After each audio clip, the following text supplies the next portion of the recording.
here at Mulcahy Stadium, back in the city of Anchorage, Alaska, after a quick one-game road trip up to the northeast. Take on the Chinooks for the third time this season. The Bucs are back at their home stadium. Jake Sloan joined by Ren Grimsley. Bucs not off to the hottest of starts. Record of 1-3 here as they take on the Anchorage Glacier Pilots, the team they share this stadium with. Ren, not too good of a performance yesterday, especially on the mound. A lot of hit batters, a lot of free walks given up. What do you want to see from those arms as they try to find their way back into the win column here today? Yeah, one thing I think the pitchers can really hone in on is when they get 0-2, staying aggressive. It's honestly a little bit like Ilya Taporia yesterday. He got Gaethje in, a good position where he had a lot of momentum, and then he would back off a little bit. And that's what these pitchers are doing on 0-2 counts. They're constantly throwing balls after trying to get a swing from one of the batters.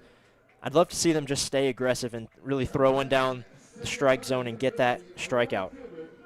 Yeah, yesterday, to start off the game, it was Evan Stratton, and after just one inning of work, he was pulled. He gave up 5 runs in the first inning. Cash Osterfeld came in for just 2/3 of an inning, hit 4 batters, walked another, and gave up 2 runs. And by that point, it was 7-0 after the second inning, and there wasn't much the Bucs could do to hit their way back into the game with the way that the offense was looking. But not too many changes here in the lineup, Ryan, if you want to take us through both first the Bucs and then the Glacier Pilots. Sure, starting with your Anchorage Bucs, it's going to be Ryan Dara leading off, as he has done so many games now, and playing in center field. Then AJ Garcia following him in left field. Batting third is Luke Taylor, who will move to first base today. Number 4 is Drew Raymond in right field. 5 is Camden Lanfear coming to that shortstop spot. Number 6 is Hayden Miller at third base. 7 is Luke McLeod batting DH. Batting 8th is Ty Denton at the catcher position. And in the 9 hole is Finn Leach playing second base. And for the quote-unquote visiting team, though they play in the same stadium, Glacier Pilots, it'll be Vaughn Coleman in center field, Cooper Kunis in right field. Number 3 is Antonio Gianni at second base. 4 is Jake Dahl at left field. 5, Braden Horn batting DH. 6 is Drew Johnson at first base. 7 is Nick Cortinas at catcher. 8 is Ryan Dodson at third base. And last up is Blaze Sizz at shortstop. Anthem is underway here. We'll be right back after it once the Anchorage Bucs take the field to start the top of the first.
And as the Bucs take the field here in just a moment, we'll get you up to date on the Bucs starting pitcher. It'll be Randall Carver.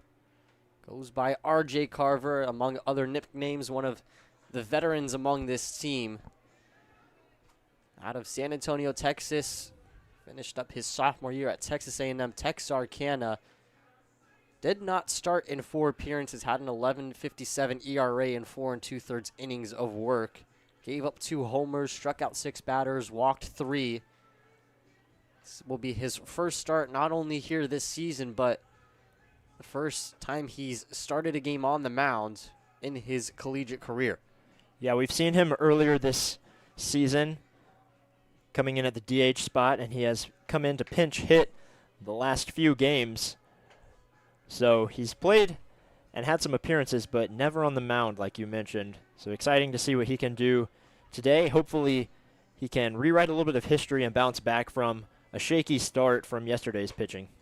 And looking over at the Glacier Pilots, their record on hand is 2-5. They started out with a 2-game series against the Chinooks, which they split before a 5-game road trip to the Peninsula Oilers, where they lost the first 2 games, picked up a win, and then lost the next 2 games. But they're back here, technically, like we said, on the road, even though both of these teams share this stadium. Funny enough, I think we may be on the Pilot side of the stadium in this broadcast booth. The press box painting on the outside is split directly down the middle with Bucs yellow and Glacier Pilots blue. We are on the blue side, though, in broadcast room number 4. Yeah, the Miners broadcast the other day asked if they had taken our booth because of that paint, like you mentioned, yellow on the left, blue on the right, and we are on the right side. So, nonetheless, hard to find a bad view in this stadium. We talked about it yesterday when the Bucs went on the road in Eagle River. They have the mountains in the back. This beautiful view would be just a little better if the stadium were rotated about 90 degrees clockwise.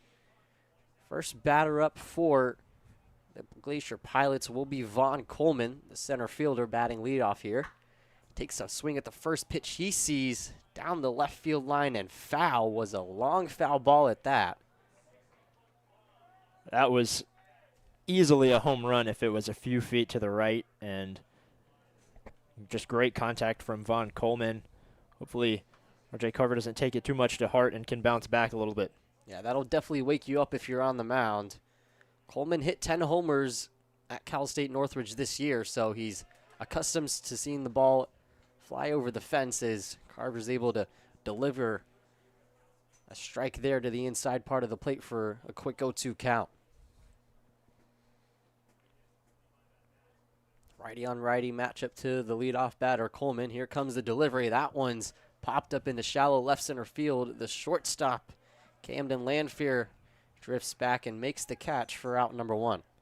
Yeah, Landfear's a guy defensively. He's moved around to a few places, but always been on that left side of the field, either playing left field or shortstop. Today in at shortstop and getting the first out for the Bucs. Stepping up now will be the right fielder, Cooper Kunis, listed as a utility player on the website of the Glacier Pilots. So he's a guy they can sprinkle around. They chose to stick him in a right field today as he watches a first pitch sail outside for ball 1.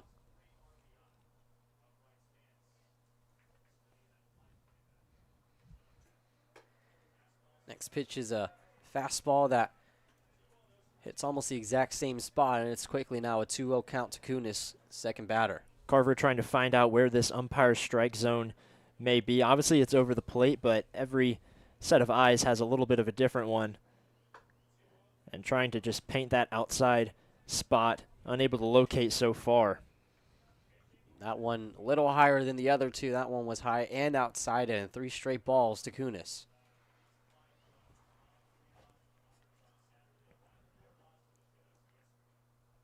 Here comes the 3-0, and that's just a bit outside, and it's a 4-pitch walk to Kunis.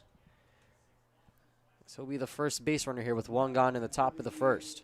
Went outside on all 4 of those pitches. Usually on a 3-0 count, the pitcher will just try to throw something right down the middle. Saw that a lot yesterday against the Chinooks. And Carver unable to find his spot. Now with a lefty batter, that outside changes now to the other side. And we'll see how he can locate that. They walked 7 batters as an entire pitching staff yesterday. So the first pitch to Gianni is swung on. That'll be fielded by the third baseman Miller, but it goes past the first baseman. As that one will fall out of play. And that'll be an E5 on Miller. It advances the runners to second and third.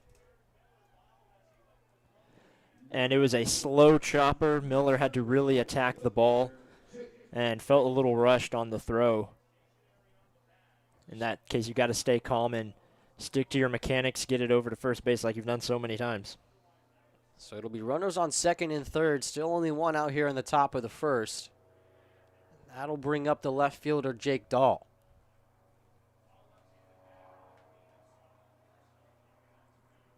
Left-handed batter out of Feather River Junior College. He takes a swing at the first pitch he sees, but that'll wind up foul along the first baseline.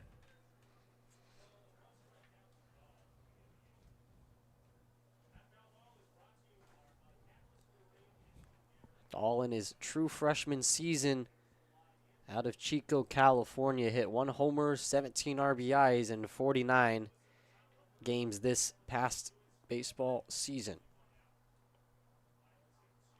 Wound up with 58 hits, good enough for a 382 average, so he found the base pass quite often as that one's hit over towards second base. The only play for Leach is to first. That'll score a run and advance Gianni to third base. So far, the Pilots really putting some wood on these balls. They've been able to move it around and play a little small ball to get the first run in. So the first run of the game comes here early on. Now Braden Horn, the designated hitter, steps up to the plate in that right-handed batter's box, takes a swing at the first pitch he sees and fouls it off.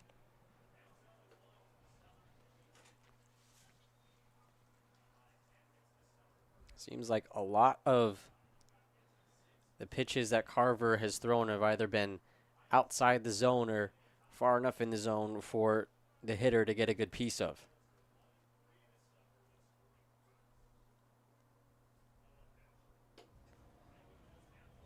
Second pitch is down and away for ball 2. Ty Denton, the catcher, able to lunge out of his stance to keep that from going to the backstop.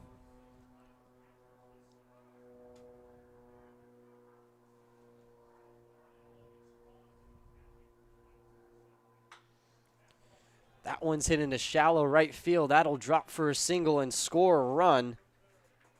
Gianni comes over the plate as the second run of the inning. And it's quickly now 2-0 Glacier Pilots. Yeah, and that's only the first hit for the Pilots. They reached on an error earlier, but that's the true first single they've had of the game. Just goes to show that a lot of the times the team is beating up themselves, and that's what's leading to runs rather than just better hitters than we're used to. So it's 2 runners on, or excuse me, a runner on with 2 gone here. First pitch to Drew Johnson, a fastball that just misses for ball 1.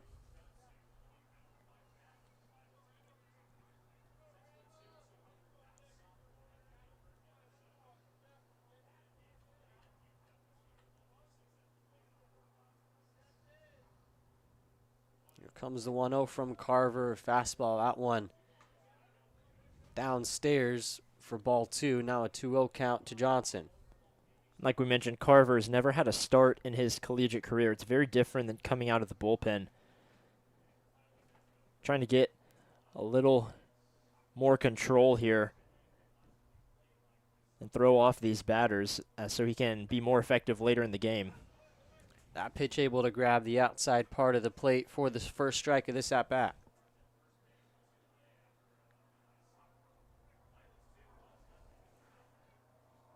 Carver's only given up 1 hit here. Both runs were a result of an error. But he also walked a batter. So it's been 2 runs scored. 1 of those was earned.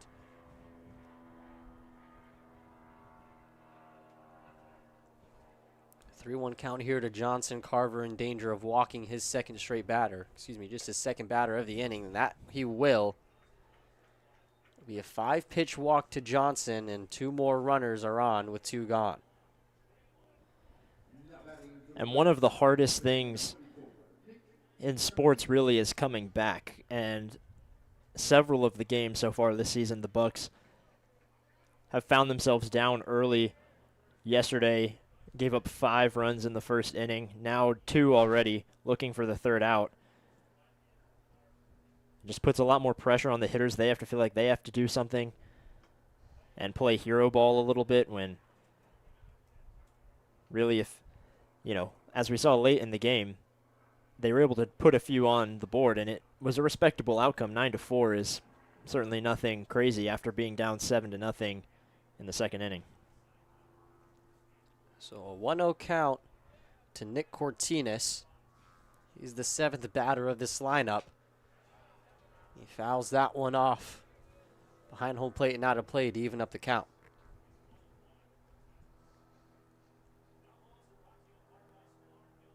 Cortines, an El Paso native, spent his freshman year at El Paso Community College. He's played in 3 of the 7 games here so far for the Glacier Pilots. Carver with a look over to first before he delivers the 1-1 outside, and that'll give Cortines a hitter's count.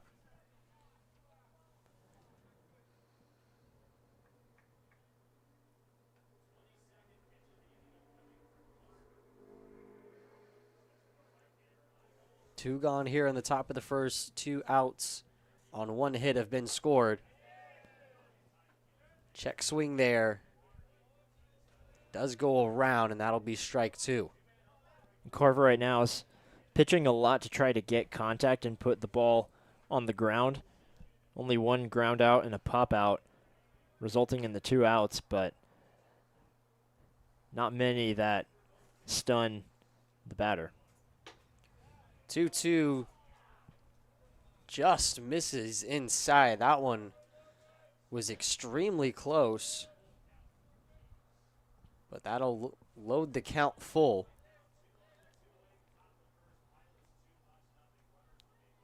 The runners will likely go here with a full count and 2 gone.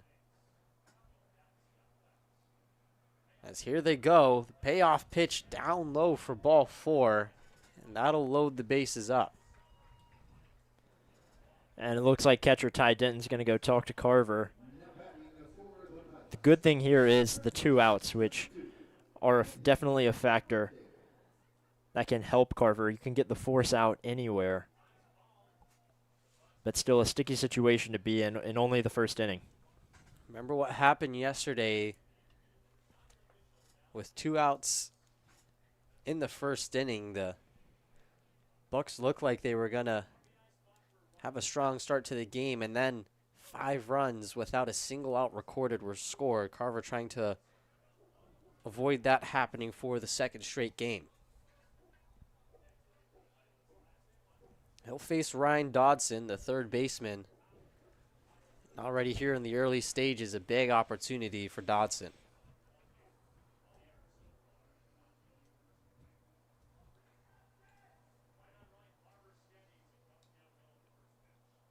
First pitch is grounded over towards shortstop, but Lanfear can't make a play. It bounces out of his glove. 1 run will score. And Ryan Dodson with an RBI single for the 3rd run here in the top of the first. Yeah, just a really tough play there for Lanfear, running away from first base and really 3rd base as well. Just couldn't get much of a throw on it, and then, of course, came off his glove, too. Even if he was able to secure that, I don't know if he would have had to play anywhere. The first pitch to Blaze Sizz is upstairs for ball 1.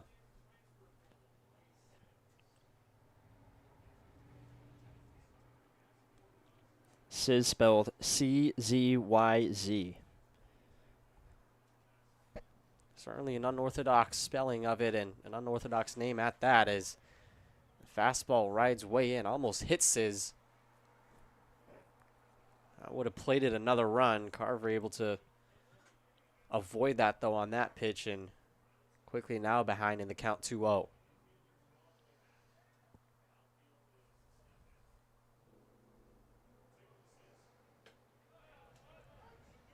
Carver finally able to find the strike zone as he delivers strike one to Sizz for the hitter's count.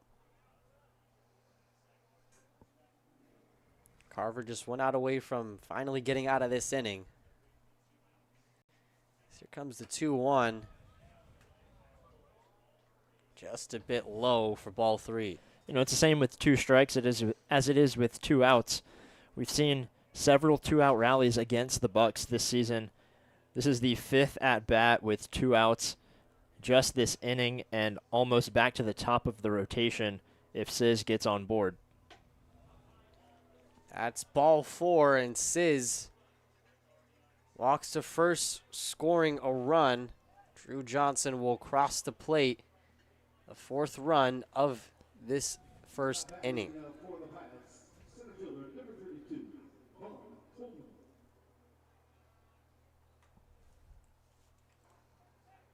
So back to the top of the order for the 2nd straight game. The Bucs have allowed the opposing team to bat around in the 1st inning. That'll warrant a mound visit from head coach Kirk Schreider.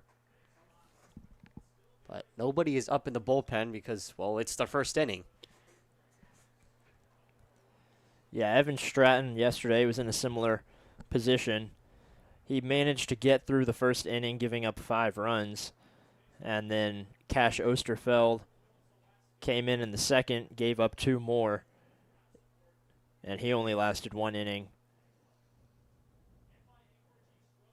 Might see a couple guys heading to the bullpen now. Now we will. Looks like Sammy Funk will head to the bullpen with his bullpen catcher.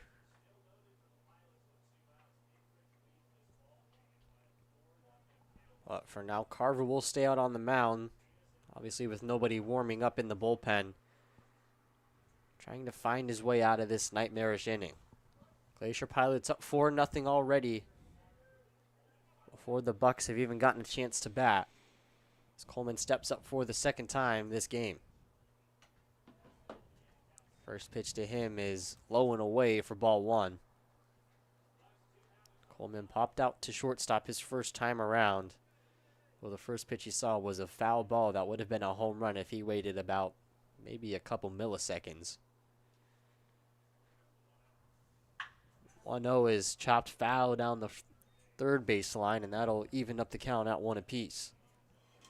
And there's been several walks in the past few at-batters, 3 of them in the last 4, and the one who didn't hit a single. So that's first contact that a bat has made in quite some time. That one's hit over towards shortstop, but the force play at 2nd base is there and is in time. So Carver gives up 4 runs but leaves the bases loaded. Now the Bucs will get their first chance with a 4-run deficit staring at them in the face.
Bucs will get their first chance to bat, but they already have a 4-run deficit that they look to overcome as they'll face Baylor Sandberg, the righty, on the mound for the Glacier Pilots.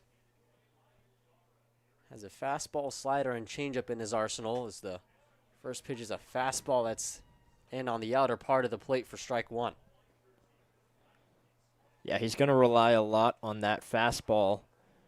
Already getting it in for strike one. Dara went 2 for 5 with a pair of singles yesterday.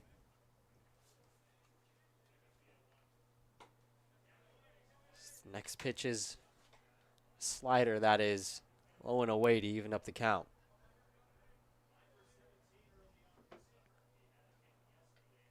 Dara has been the leadoff batter for 3 straight games now, as speed that he has allows him to be a force on the base pass, but he's not able to get there here as that ground ball is fielded by the first baseman Drew Johnson and flipped over to Sandberg for out number 1.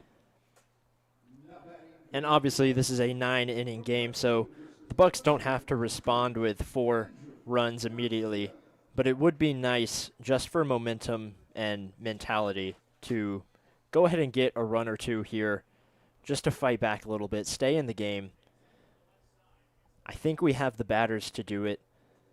As we saw yesterday, they finished with 4. They can do it again. First pitch to A.J. Garcia is downstairs for ball 1. Garcia started the year in the leadoff spot, but ever since Dara has taken that spot, he's shifted down just 1 into that 2 hole. Had an 0 for 5 day yesterday as he slaps that one over towards second base. A diving stop by Giuliani and makes the throw in time. A impressive play and a quick 2 outs for the Bucs. Wow, that was a really, really excellent play from Gianni. I for sure thought that was going to head into the outfield, but I mean, Gianni was completely horizontal with the ground when getting that ball and gets up really well. An excellent throw. So a pair of hard-hit ground balls result in the first 2 outs of the bottom of the first. First pitch to Luke Taylor drops in the zone for strike 1.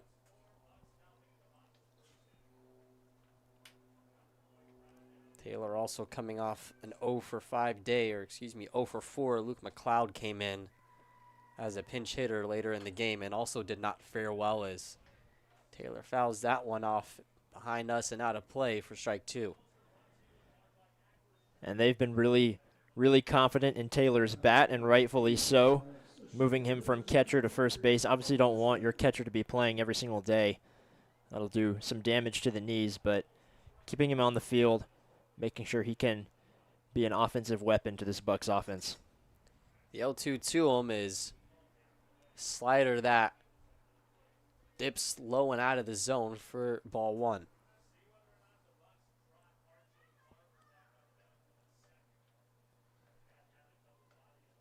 Sandberg thrown just 8 pitches so far. Took him 5 pitches to get 2 outs. Strong start to the game here for him. Bucs trying to start a 2-out rally of their own, but they need a base runner to do that. The fastball misses down and inside to even up the count at 2 apiece.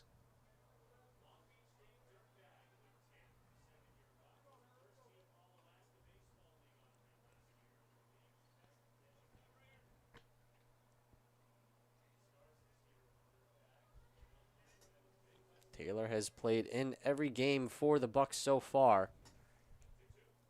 The 2-2 misses down below to move the count full. 3 straight balls taken by Taylor, showing immense patience at the plate. Yeah, Taylor also a member of the Bucs team last season. It's likely why Kirk Schreider is so adamant about having him in the lineup.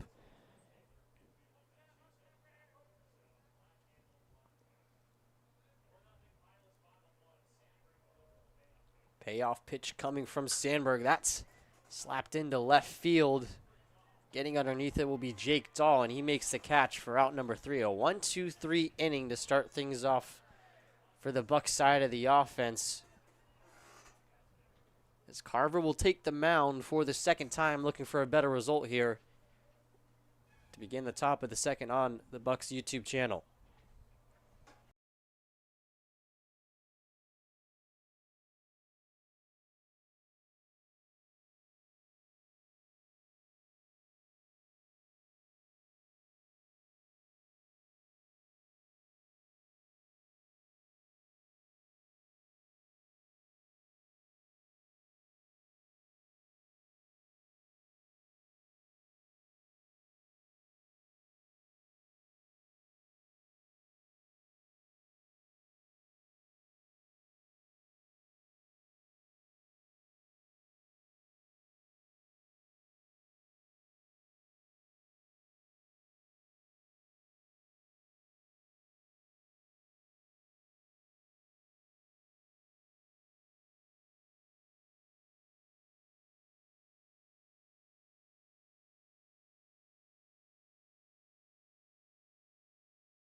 Top of the second, Bucs trail 4-0 as Cooper Kunis will settle in for his second plate appearance. First time he walked, already the 8th time in 6 games that he's received a free pass.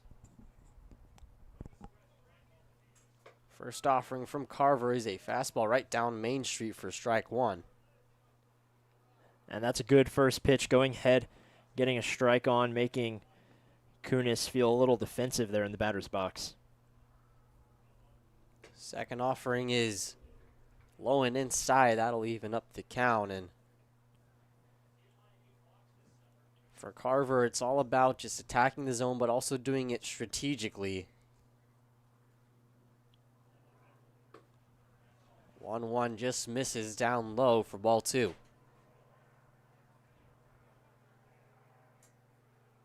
A lot of these balls have not missed by much. Carver just trying to find what parts of the zone he can stretch out, as that is lined into left center field, both going for it. Diving attempt cannot be grabbed by Dara. It'll get past Garcia before he fires it over towards third base to hold up Kunis at second. Yeah, a diving attempt, a great attempt from Dara. Just had a couple defensive plays for the Bucs where they're almost there. It seems like the Pilots are just putting it in the exact right spot. That makes it so difficult. The ball just continued to carry more and more left. By then, I think Dara had already called off Garcia, but the speedy center fielder could not haul in the diving catch, and that'll be a leadoff leadoff double for the Pilots. Bringing up Antonio Gianni. First offering to him is outside for ball 1. Over at second base, Kunis on the year has a stolen base in 6 games here. Went 5 for 7 at Sierra College this season in 36 games.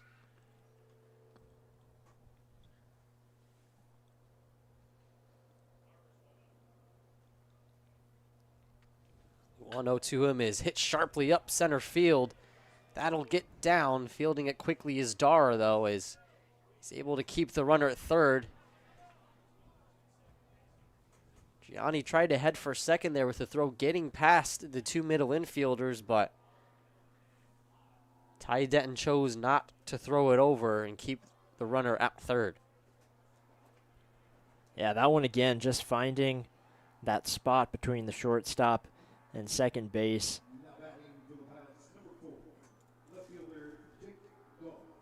As here comes head coach Kirk Schreider this time will make a call to the bullpen. That'll be it for Carver. Unable to record the first out or any out of the second inning. It'll be runners at the corners with nobody out, and a call to the bullpen here much earlier than Kirk Schreider would have preferred.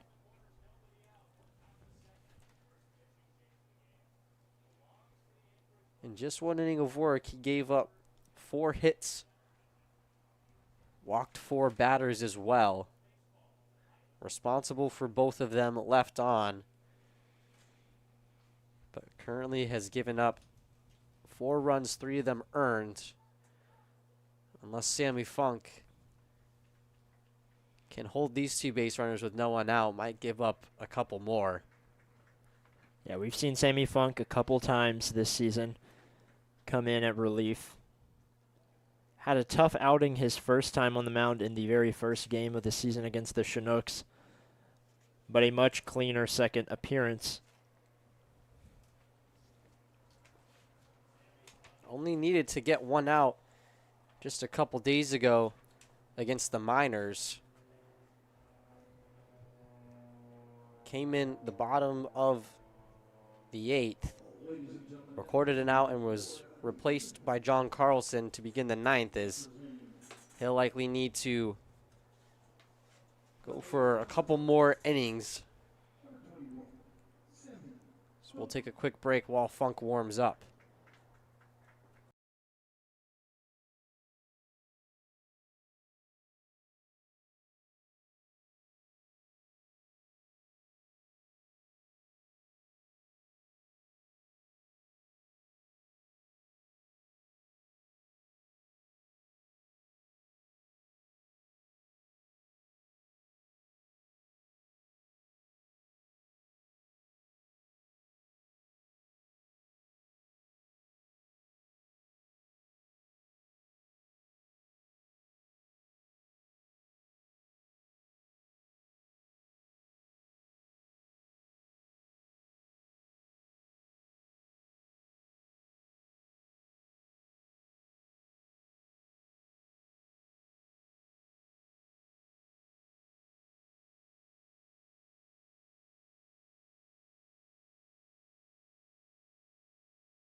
Sammy Funk on the mound is thrown 2 innings and 2 appearances, given up 4 runs off of 4 hits, all of those which were earned.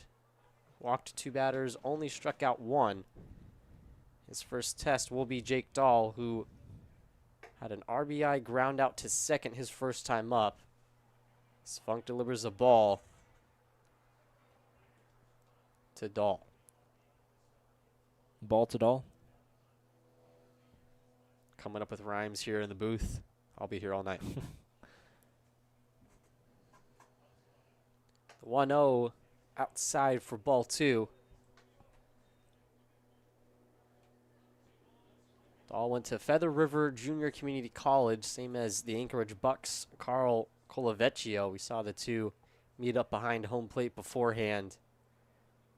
A lot of collegiate teammates throughout this league, as Funk's able to find the strike zone there for the first strike of the at-bat.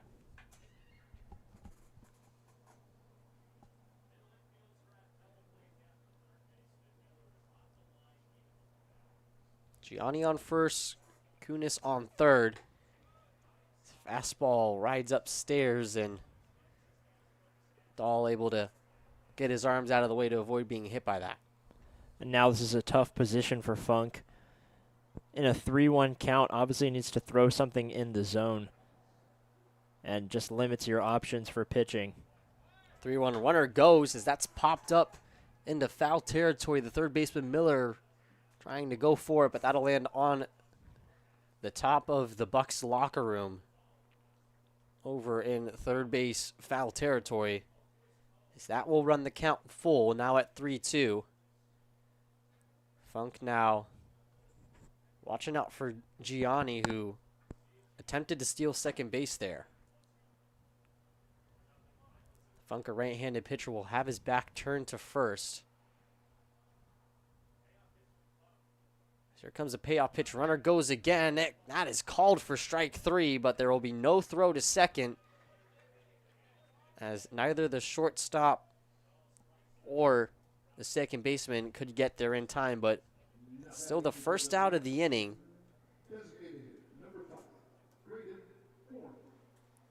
And that feels like more or less a sack bunt or just a sack ground out as they get the out, but still advance the runner with only 1 out, or with 0 outs at the time. Now with 1 out, that's a trade that the Glacier Pilots will take. First pitch to Braden Horn is swung on and missed for strike 1. He has 2 runners in scoring position here. His first time up, he had an RBI single, later came around to score.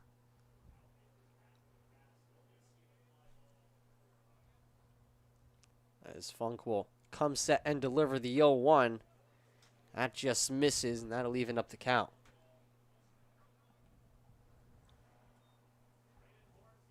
These pitches are not missing by much, I will say that. It is some pretty close calls there at the plate. Not many which have gone in the Bucs' favor. It's the 1-1 from Funk. That misses outside for ball 2. Yeah, a lot of those misses have also been low. Not a lot between both Carver and Funk that have been higher up or above the zone. Missed a lot outside as well.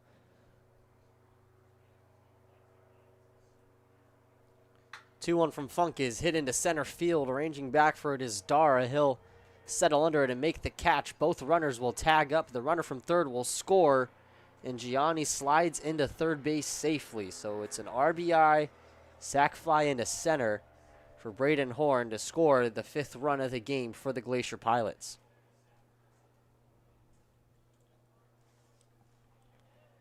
And that's all he really needed to do, was just put one up in the air deep enough that the runners could get the tag.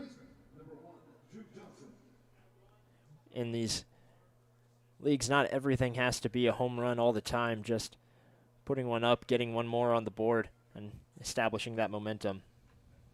Drew Johnson steps up to the plate and fouls the first pitch he sees back and out of play. Johnson, a recent addition to the Glacier Pilots as of today. Just finished up his sophomore year at Washington. Only saw 4 games of action, though. Native of Gilbert, Arizona. The 0-1 misses down low for ball 2. Or excuse me, for ball 1. That'll even up the count.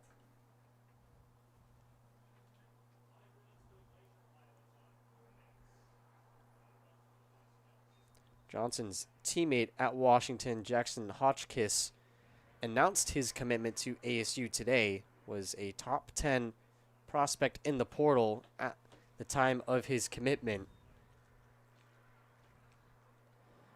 As a right-handed pitcher, Gianni over there at third, can sometimes mess up Funk, Sammy Funk. It feels like, still got so many runners on. Really only have the one, but he's only 90 feet away. 2-1 misses down low for ball 3, despite the frame job from Ty Denton behind home plate.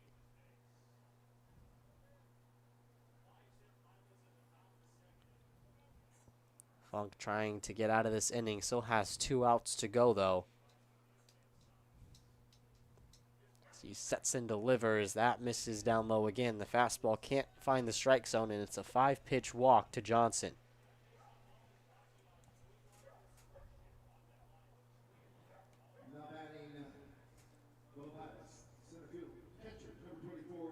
It's already the 5th walk given up from the Bucs. Talked about how much that's been a problem for them heading into today. In just 3 games, they had already walked 28 batters. That number now up to 33 with the walks today, as Nick Cortinas watches ball one sail past. And Cortinas, another one who walked his last time up. Very patient, as we've seen here now. Off-speed pitch on the 1-0, drops in the strike zone to even up the count.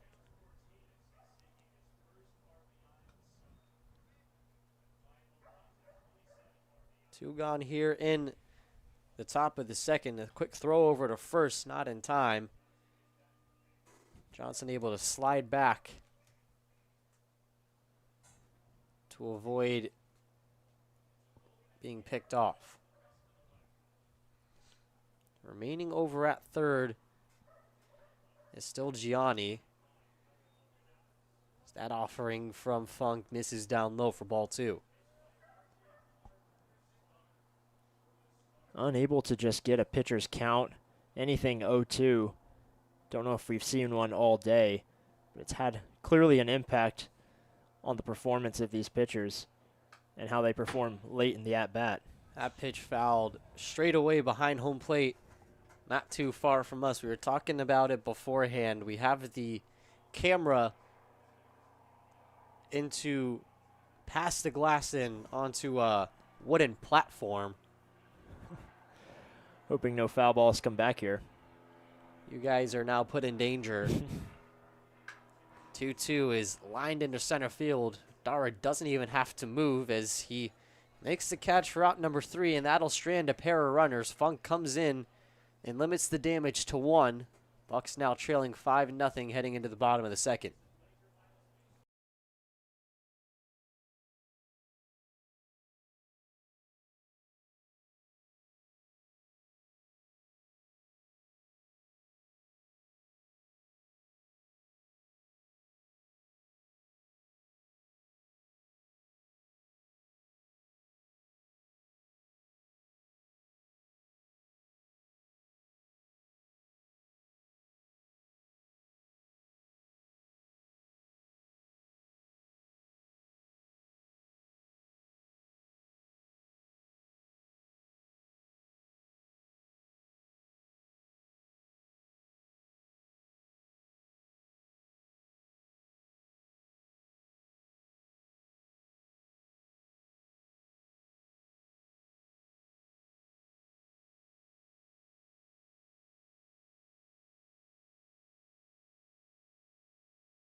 Starting off things here in the bottom of the second will be Andrew Raymond.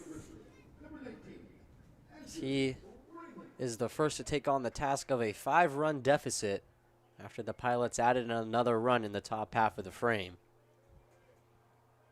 Sandberg threw just 11 pitches. Didn't have to do a whole lot as the check swing there from Raymond bounces foul for strike 1. And I'll say again what I said in the first inning.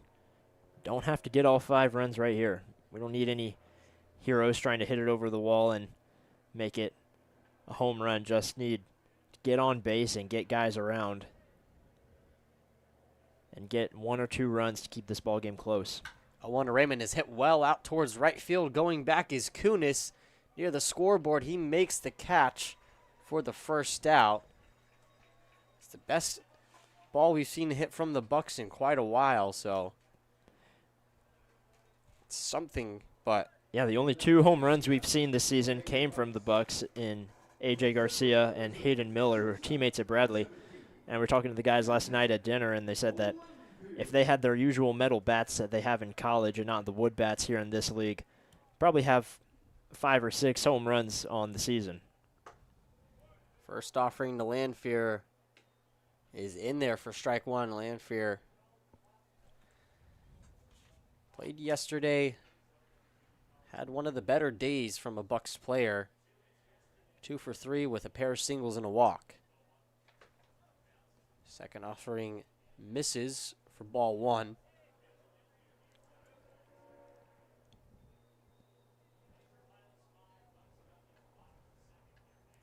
Lanfear just finished up his freshman year at Central Arizona. That changeup grabs the inside part of the plate for strike 2. Yeah, Lanfear, a guy like Ryan Dara, who's been able to consistently get on base and has been a consistent part of this lineup for the Bucs. 1-2 is lined over the head of first baseman Drew Johnson and into right field.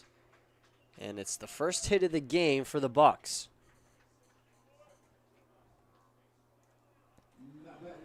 And that's huge. Going ahead and just getting one on board puts a little bit of pressure on Sandberg now, which he hasn't seen all game. 1-out walk gives a base runner for third baseman Hayden Miller. Had a tough go around yesterday, 0 for 4 with a pair of strikeouts and a pair of flyouts. First offering to him is a fastball that is outside for ball 1. Miller from Bradley University was hit by 26 pitches. So throw back over towards first to Johnson does not catch Lanfear off guard. Yeah, Miller right now at Bradley started his first 2 years at the College of Charleston before transferring to Middle Tennessee, and now been at Bradley for 1 season and coming back for another. 1-0 is fouled back and out of play to even up the count at 1 apiece.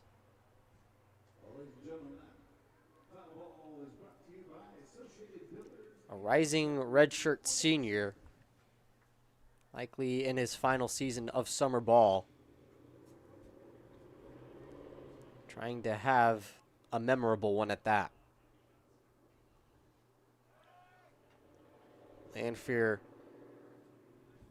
taking too many steps away from first for Sandberg's liking, but reads Sandberg pretty well and gets back out to his healthy lead. Sandberg gives a long look over there before settling in on Miller as he'll deliver, and that's a change up that is swung on and missed for strike 2.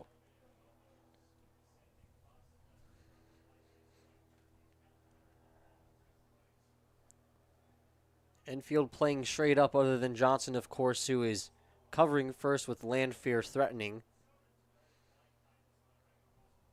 Sandberg checks over once again. He deals the 1-2. The runner goes. Swung on and missed for strike 3. But the runner advances to second, so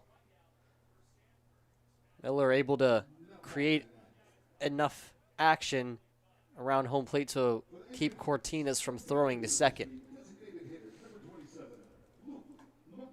And that's Lanfear's first stolen base of the season. Good to see him working in a little speed and taking off with 2 strikes.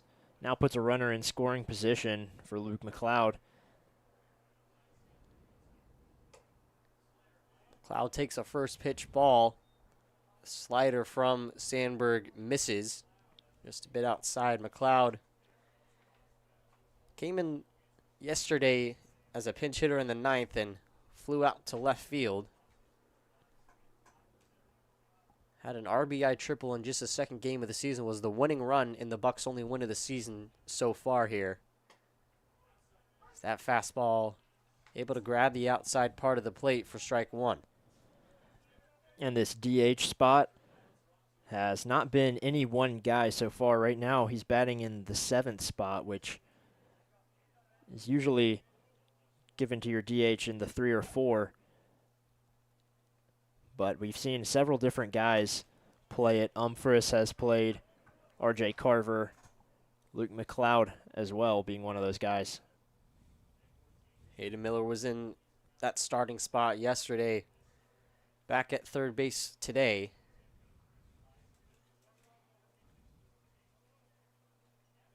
The Bucs just trying different combinations of their lineup, seeing what fares best. The 2-1 is down and away for ball 3, and it hits off of the glove of Cortinas behind home plate, so that will advance the runner to third on a wild pitch. Yeah, a good break for the Bucs now with a runner 90 feet away, and obviously 3 balls to Luke McLeod. So the first run of the game for the Bucs, standing just 90 feet away. 3-1 count to McLeod, 2 outs though.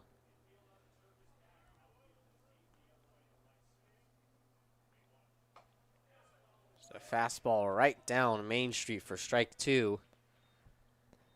McLeod didn't really give a second thought about it though.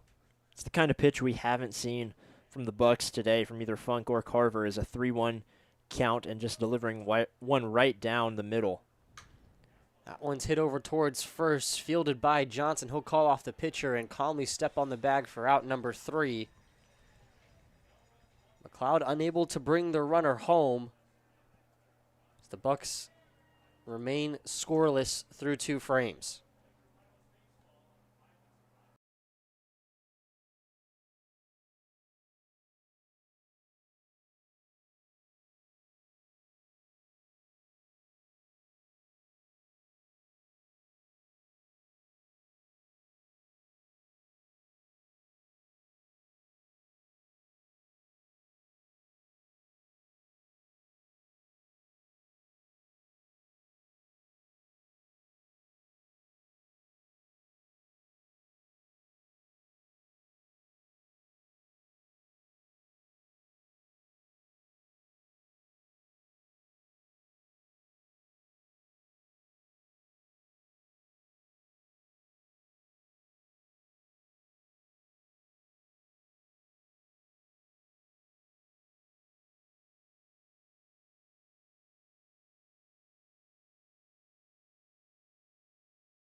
For the third inning, there's a third pitcher on the mound for the Bucs. This time it's right-hander Carson Umphris, making his second appearance of the season.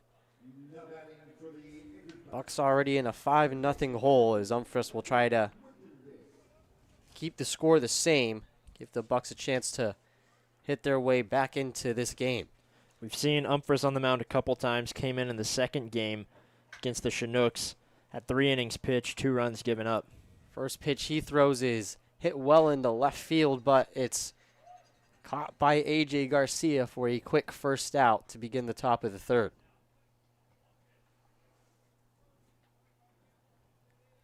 So a well-hit ball that is not hit well enough.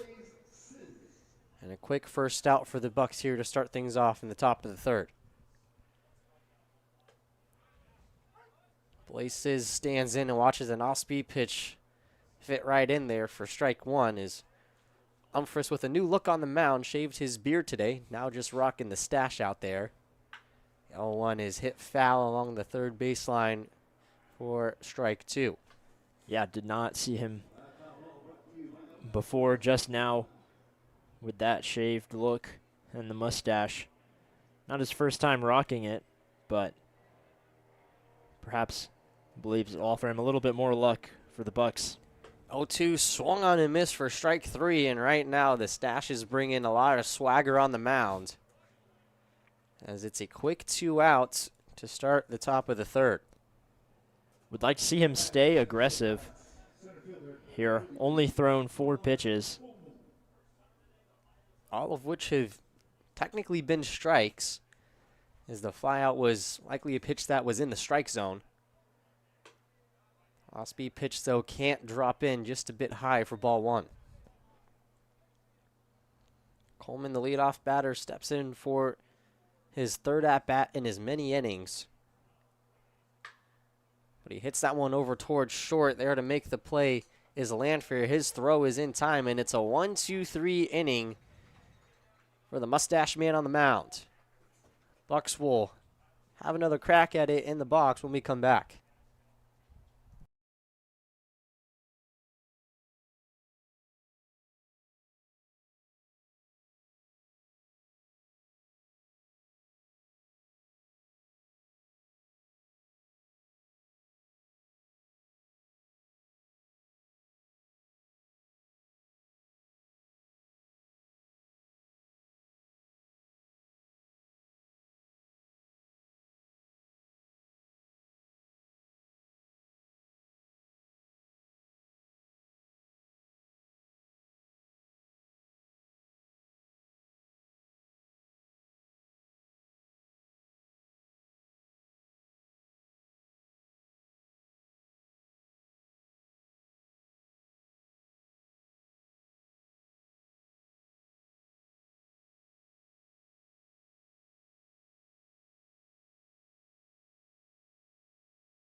The catcher, Tyler Denton, will start things off. Just 1 base runner through 2 innings for the Bucs here so far. They trail 5-0.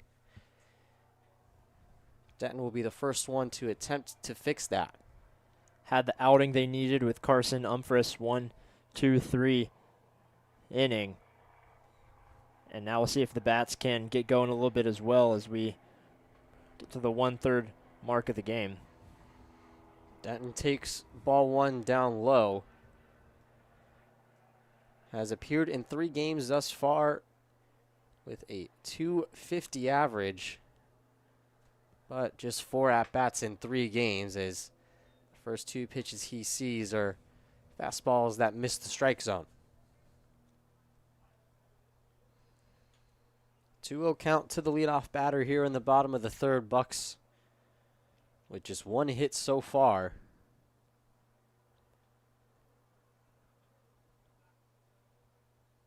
Stolen base and a wild pitch advanced the runner all the way to 3rd last inning. They weren't able to do anything with it, as Denton, through 3 pitches, has not had to take the bat off of his shoulders yet.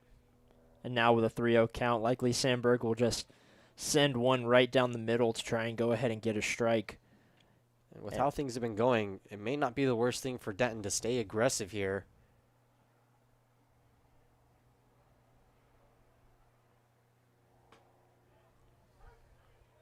And just like that, puts one in for the first strike.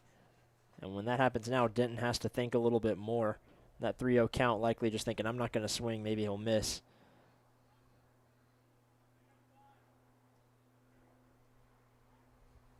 So it's a 3-1 count to the leadoff batter. Watches ball 4 land inside, and it's a leadoff walk for Denton. Yeah, like you said, didn't take the bat off his shoulder. Worked out pretty well for him. Now batting for the Anchorage Bucs, from Arizona State, second baseman, number 18, Finn Leach. That'll bring up Finn Leach, the second baseman. In 4 games, just 3 for 11. Has brought in 3 runs, though, as well as drawn 2 walks, and steps up to the plate with a base runner on. First pitch to Leach is a fastball that is in there for strike 1. Going ahead and getting a runner on with nobody out puts the pressure on Sandberg. Obviously, you have zero outs. Now Sandberg has to check over his shoulder and make sure Denton stays where he's at. 0-1 to Leach is fouled back and out of play for strike 2. Leach started yesterday's game at shortstop, went 1 for 2 with a single walk and a hit by pitch. Then his ground out to the pitcher brought in a run.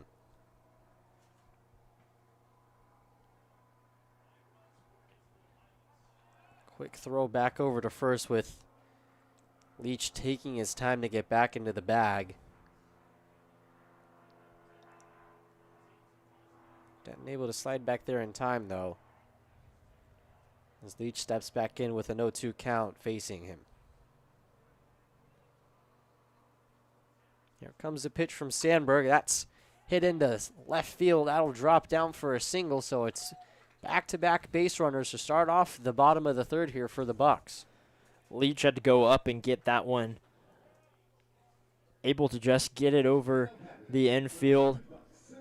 Hit around that lip where it goes from turf and turns into grass in the outfield. And things looking up a little bit here offensively for the Bucs. That'll turn the lineup back over to the top of the order, where Ryan Dara steps in after grounding out to first base his first time up.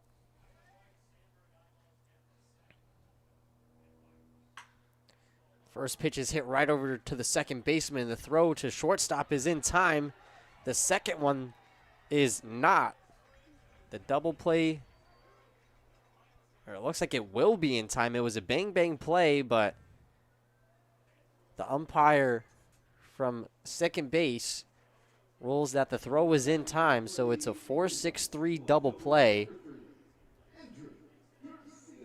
The runner advances to third. Denton stands there now just 90 feet away as A.J. Garcia steps in, looking to bring him home. Yeah, 2-man crew in the umpires today.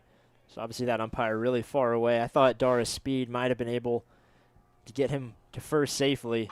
Umpire didn't think so. First offering to Garcia is fouled toward the first base dugout for strike 1. It was quite a bang-bang play there at first. You've talked about how much speed Dara has in that leadoff spot. Second base umpire ruling it was not enough. 0-1 to Garcia, fouled almost the exact same spot for strike 2. Bucs now had a promising inning here with the bats, down to their final strike. They left a runner stranded at third last time up. Would like to not do that again here. Garcia facing a 0-2 count. Here comes the pitch. This is just a bit low. Garcia able to stay alive in the at-bat. Good eye to lay that one off, especially with 2 strikes. And in the position he's in, knowing that runner is so close to getting home for the first run on the ball game for the Bucs.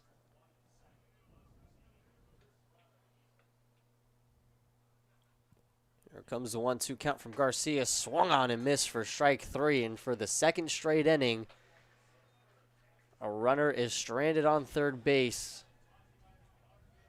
Bucs unable to score a run here as they face a 5-0 deficit through the first 3 innings.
Through 3 innings, Glacier Pilots leading 5-0 as Umphris stays out there and his first pitch misses for ball 1 to Kunis. Had a really effective 3rd inning on the mound. That one's flown out towards left field. Ranging back on it is Garcia. He'll make the catch for out number 1, and another efficient at-bat for Umphris, who has only thrown 8 pitches and gotten 4 outs. Yeah, he's been staying really aggressive in the strike zone, which has not really been the case much for the Bucs pitchers today, really all season. Right now he's making them swing their bats, put the ball in play, and more likely to get into an out. Drops an off-speed pitch that can't grab the inside part of the plate for ball 1 to the second baseman, Antonio Gianni. He's reached base safely both times on an error and a single. 1-0 to him is in there for strike 1 on the off-speed pitch to even up the count at 1 apiece.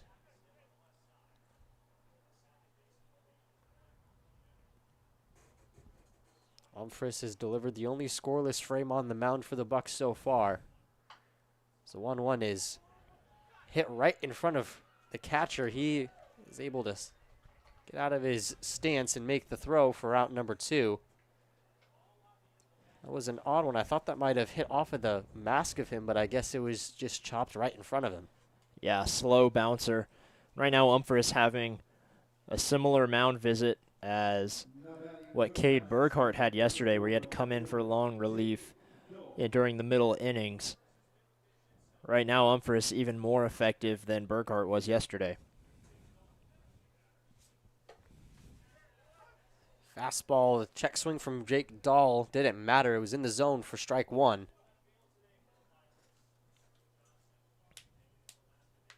Dahl 0 for 2 with a strikeout and a ground out.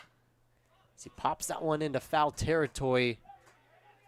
Miller going for it, makes the sliding grab, and it's a 1-2-3 inning again for Umphris. Miller with the impressive play in foul territory for another 0 on the scoreboard. Bucs still waiting for their bats to do some damage as we head into the bottom of the 4th.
Luke Taylor lead things off here in the bottom of the 4th.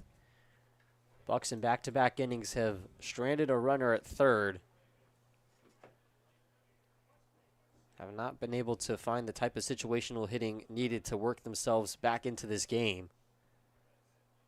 First offering from Taylor. The changeup that misses down low for ball 1.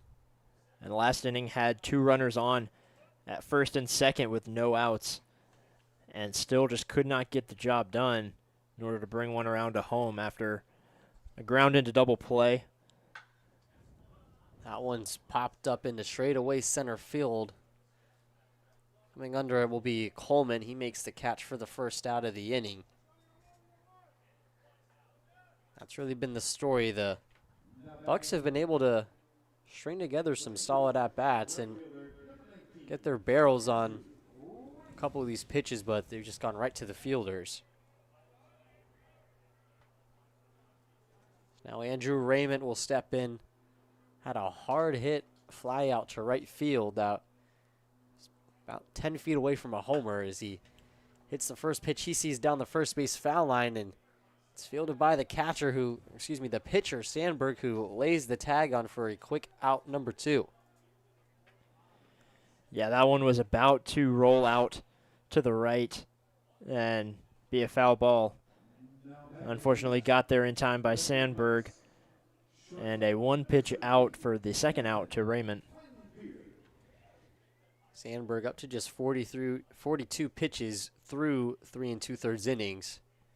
Camden Lanfear steps up to the plate. He singled his first time around. He pops that one up into shallow center field. The shortstop going back on it. That's Blaze Sizz, and he makes the play. And it's a quick 1-2-3 inning. The Bucs still remain scoreless. Down 5-0 here going into the 5th.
Umphris remains on the mound for the 3rd straight inning, and it's going to be hard to take him off. He's retired the first 6 batters he's faced. Is now Braden Horn, the designated hitter, steps up trying to change that.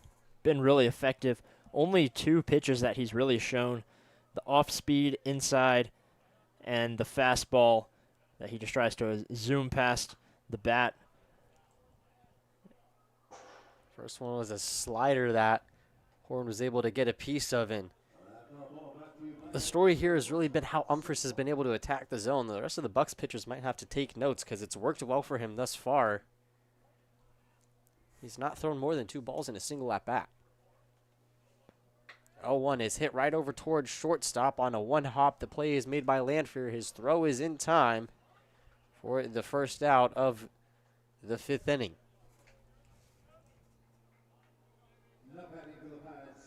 Yeah, did the same thing there, just 2 fastballs. The first one, unable to get a bat on from Horn. And the second one, just a sinker that able to bounce over to the shortstop. Like you said, only throwing 2 pitches, that continues. Off-speed pitch able to grab the outside part of the plate to Johnson for strike 1. Johnson has walked both times and scored back in the first inning, was one of 4 runners to cross the plate as that fastball is up high for ball 1. It's really the first pitch that is missed by a decent margin from Umphris. Even 1-1 count with 1 gone, and that pitch misses by a little bit more for ball 2. Those are really the first pitches from Humphries that we haven't seen close to the strike zone yet. It's a 2-1. Just misses for ball 3. That wasn't far from clipping the outside part of the zone. He's done really well finding the sides of the zone. Right now, struggling a little bit with his command to get it in. 3-1 outside for ball 4. A 5-pitch walk, and it's the first base runner given up by Humphries. It's a hat trick of walks for Johnson, and we're only in the 5th inning. And now with another right-handed batter coming up, that's really the hand he's done the most effective job against, especially as he's been able to find his right side of the zone. And that slow pitch that you just see there, that time just a little high for ball 1. 1-0 count to Cortinas, who has walked and flown out to center in his 2 plate appearances so far today. Johnson on first. That pitch in there for strike 1. Johnson in his sophomore year did not steal any bases. This is his first game in the ABL. So not a whole lot on him in terms of his base running skills, as a quick throw over from Humphries to first is not in time.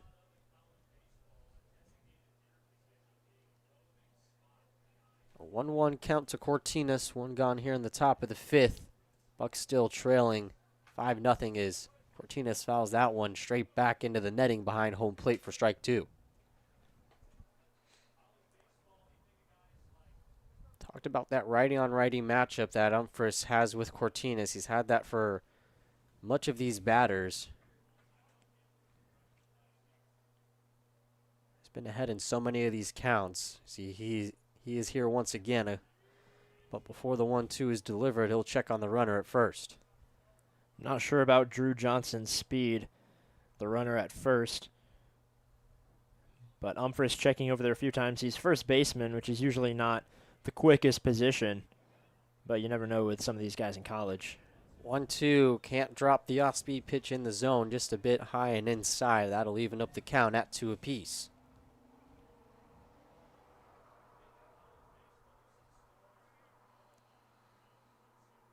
Middle infield playing tight on second base. As the 2-2 is fouled back and away to stay alive in the count. That's part of staying aggressive, keeping it in the zone. Now as he swings on and fouls that one back, a 2-2 count, so much more beneficial for the pitcher than if it were a 3-1 count, which the Bucs have found themselves in several times. 2-2 misses down low, and Cortinas has run the count full here. Has battled back from a 1-2 count. Here comes the payoff pitch. That's chopped right along the third baseline, but it'll wind up foul. Took a nasty spin, started in play, and then worked its way foul. And probably for the best that it bounced foul.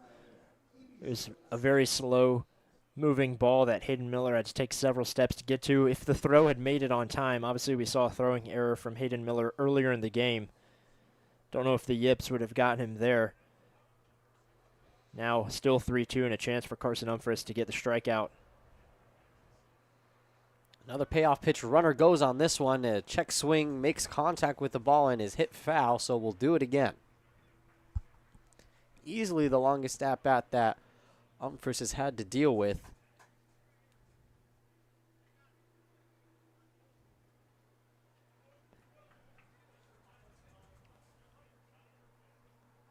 Count remains full. Awaiting the 9th pitch of the at-bat from Humphries. Runner goes again. That one's popped into shallow, not even shallow right field. It'll stay in the infield as Leach gets under it for out number 2. And a good outcome overall. Keeps the runner at first base. Hurst had to hustle back once he noticed that Finn Leach was going to get under it for the second out. That'll bring up Ryan Dodson. He's 1 for 2 with an RBI single and a fly out to left field. Was the first batter to face Humphries way back in the 3rd inning.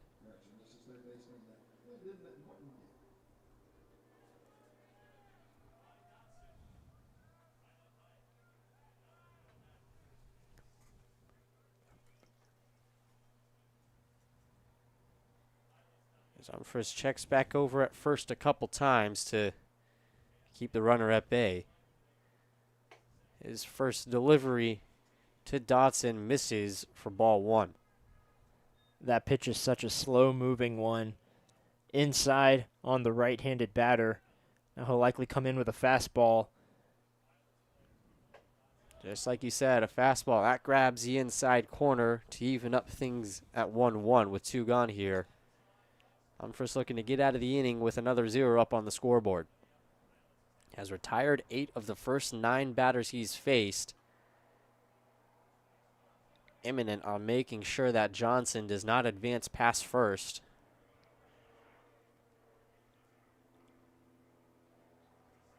Johnson with quite a healthy lead over there. It's the 1-1 fastball right over Main Street for strike 2. The disparity between that slow pitch inside and the fastball, so great. It's stunned Ryan Dodson so far. Only 1 strike away. 1-2. Fastball that just misses. Denton tried to bring it back into the strike zone, but home plate umpire wasn't fooled. Like you said, he's been able to lull those batters to sleep with his slow off-speed before speeding a fastball right past him. Has a 2-2 count to Dodson. Here comes the pitch. That's fouled right back and out of play. Keep the at-bat alive for Dodson.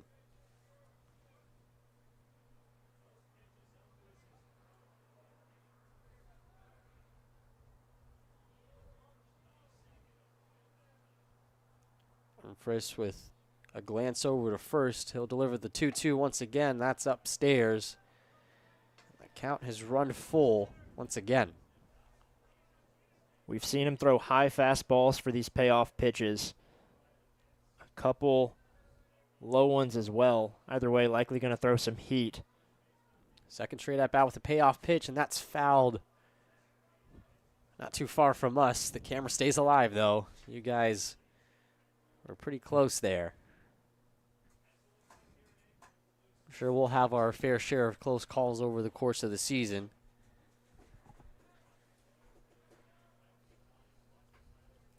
Here comes the 8th pitch of the at-bat, and it's fouled back once again for the 3rd foul ball in the last 4 pitches. Dodson trying to catch up to the speed of the fastball that Humphries hasn't been able to fully do it just yet. And also getting just a little bit under them as well, not sinking like Dodson's expecting them to. Another payoff pitch, fouled back away, and we'll do it again. Wondering if after so many fastballs, eventually Humphries might try to mix him up with something off speed. Just depends on the mentality of the pitcher. Shaking off a couple here. The 10th pitch of the at-bat is fouled off. That's 4 in a row now. Neither Humphries nor Dodson backing down. Humphries continues to attack the zone. Dodson continues to fend it off.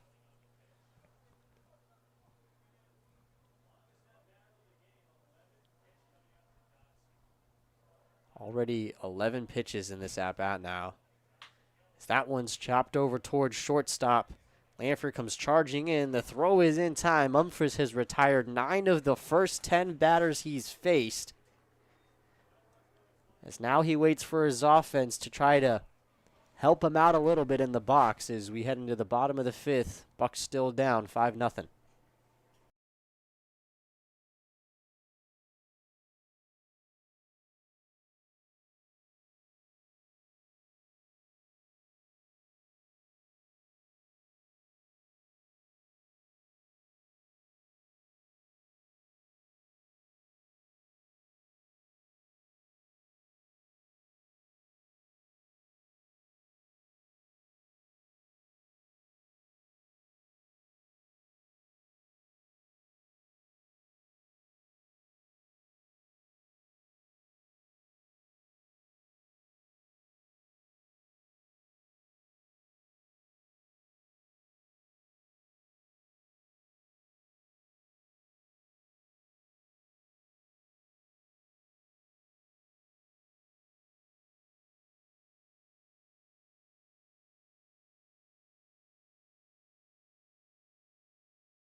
Leading off for the bottom of the fifth, it'll be the third baseman, Hayden Miller. He struck out his first time up. It's been a tough go-around for this Bucs offense to start the season. He's no different. The first offering to him is low and away for ball one. Miller, one of the few Bucs to play in every game. So he has just a .077 batting average, one for his first 13. That one hit being a homer as he pops this one up high into shallow center field. Everyone comes crowding around it. The center fielder, Coleman, though, will call everyone off and make the catch for out number one. That batting average also not telling, the whole story. He's been hit by many pitches in his time here with the Bucs. So his on-base percentage probably much higher. Now stepping in will be Luke McLeod. Rounded out to first base his first time up. That pitch from Sandberg didn't even hit the brown part of the turf.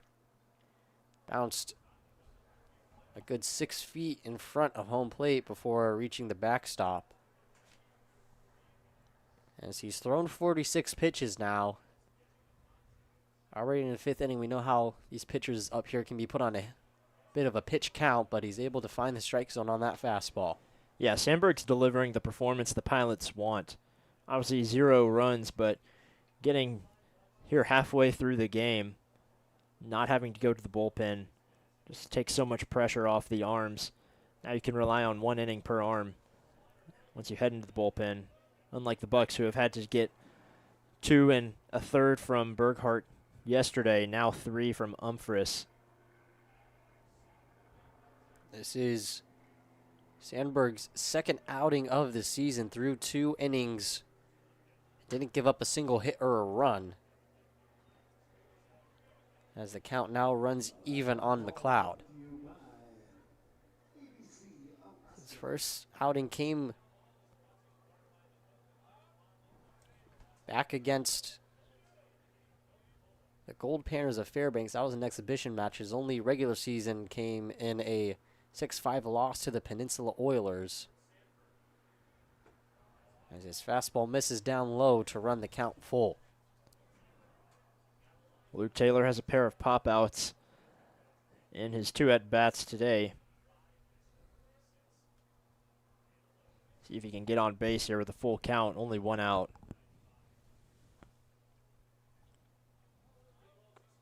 Waiting on the payoff pitch from Sandberg. Here it comes. That misses for ball 4, and it's a 1-out walk for McLeod. That'll generate a base runner for catcher Ty Denton. Now batting for the Anchorage Bucs. Catcher number 15. Denton also walked his first time up. Made it all the way to third, but was one of 2 Bucs to be stranded just 90 feet away, unable to cross home plate.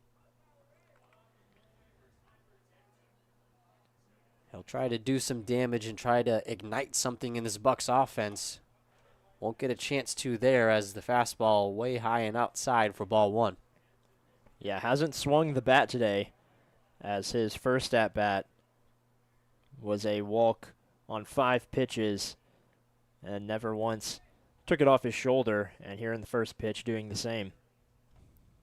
1-0 is lined down the the left field line. That'll be fair and go all the way to the wall.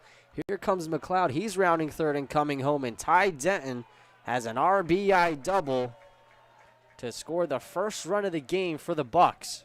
Now just trailing by 4. And his first swing of the bat gets him a hit and an RBI double. Maybe he needs to swing the bat a little bit more. Either way, great to go ahead and get on the board. Stepping in now will be the second baseman, Finn Leach. He's got a runner in scoring position. Last time he singled. It's maybe just seeing the goose egg taken off the scoreboard could do wonders here for the Bucs. First offering rides way inside on Leach and is dropped by the catcher Cortines. But he's able to retain it and keep Denton at second. Yeah, if the Bucs score one more, it's likely that they're going to come in and pull Sandberg. So if we could go ahead and get a run on the board before he gets out of this inning or advances a runner. Leach fouls that one off. There is some action in the Pilots bullpen. It's a left-handed pitcher.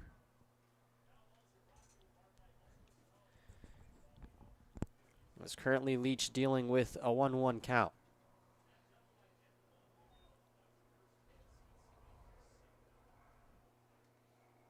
Look over to second before delivering to Leach. It's a broken bat grounder, and it gets underneath the glove of Gianni. Coming all the way around from second to score will be Ty Denton, and all of a sudden, the Bucs with a little bit of momentum here. Now trailing by 3. Now batting for the Anchorage Bucs, center fielder, number 8. Yeah, Gianni, who's done so well offensively, had a great defensive dive to get the out earlier in the game. That time, as he was attacking the ball to try and get a hurry-up play, just gets right under his glove. It was a slow dribbler. He thought he had it, but just overplayed it. As a quick mound visit here by the Pilots. Not sure if it's to pull Sandberg. It doesn't look like anybody's departing from the bullpen just yet. Currently, Gunnar Mountcastle is warming up for them. It'll be a quick pep talk. And Sandberg will remain on the mound to face the leadoff batter, Ryan Dara, who has not registered a hit yet. Grounded out to first base his first time up and then hit into a double play his second time. That also came right after a Finn Leach single. The two teammates at Arizona State this past year didn't see a whole lot of playing time. So the first offering to Dara is a fastball that is able to clip the lower half of the plate for strike 1.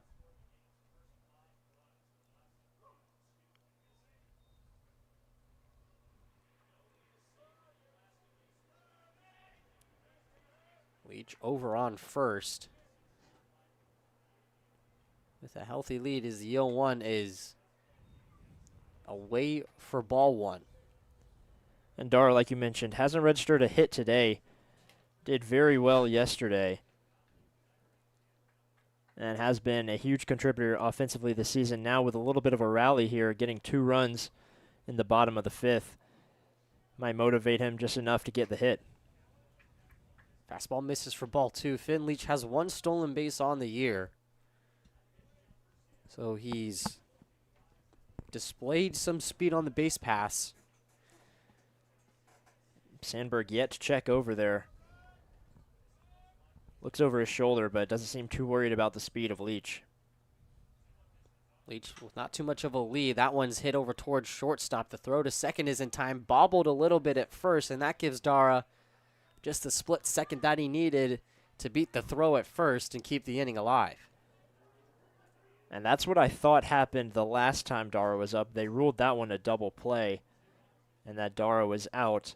This time his speed able to get him safely to first base, and the inning continues for AJ Garcia. And it looks like that will be it for Sandberg. The first mound visit may have been to buy some more time for Mountcastle. Is now Pilots head coach Rich Skip Price makes his way onto the mound.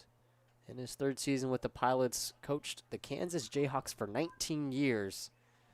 Led them to 1 Big 12 championship, and now welcoming his new left-handed pitcher onto the mound as Sandberg walks off the field. Is met by several teammates waiting for him in front of the dugout steps as he delivered a pretty solid performance. 4 scoreless innings, has given up a pair of runs here, and with the left-handed batter Garcia coming up, Price decides to play the matchups with a lefty on lefty rather than waiting for the next inning. Mountcastle will continue his warm-ups, and we'll be right back after this.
New pitcher on the mound for the Pilots. It'll be the lefty Gunnar Mountcastle, who spent his first 2 years of collegiate ball at Feather River. As the first pitch he throws, Ryan Dara will steal second on. So a runner into scoring position now, as the pitch was a strike to Garcia, who struck out his last time up.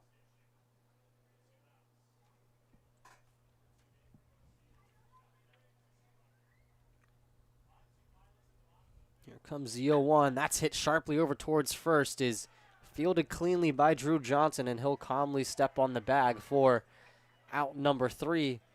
But the Bucs do a little bit of damage and chip into the lead, now trailing 5-2 heading into the 6th inning.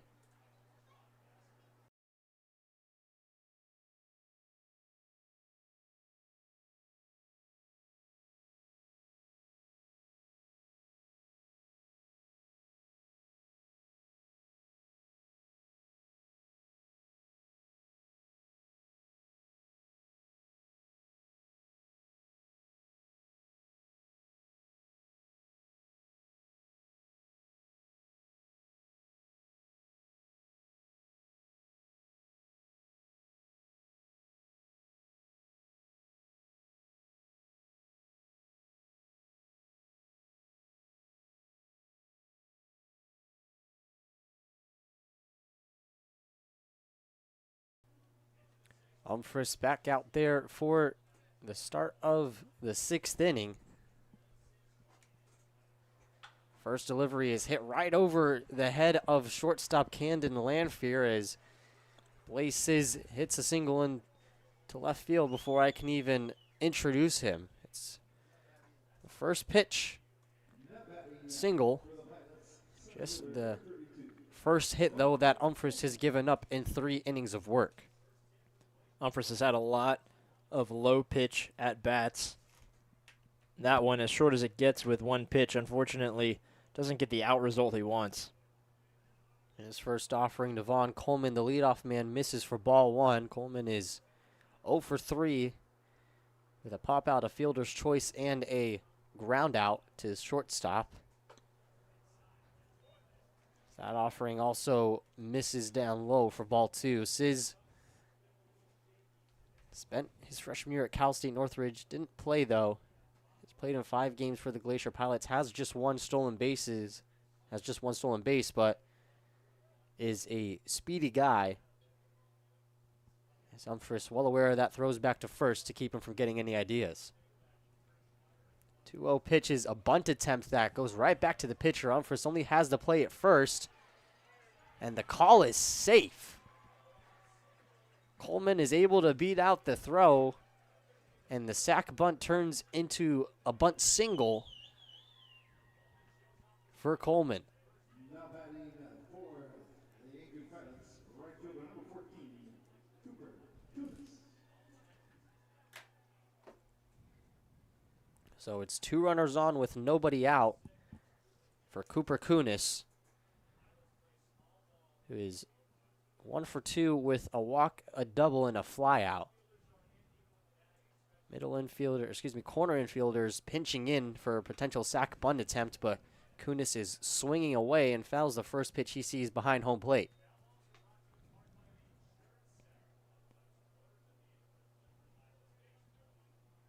Umphris now up to 45 pitches in his 4th inning of work. Still looking for his first out here, though, in the 6th. The 0-1 from Umphris. A bunt attempt that is held back by Kunis for ball 1.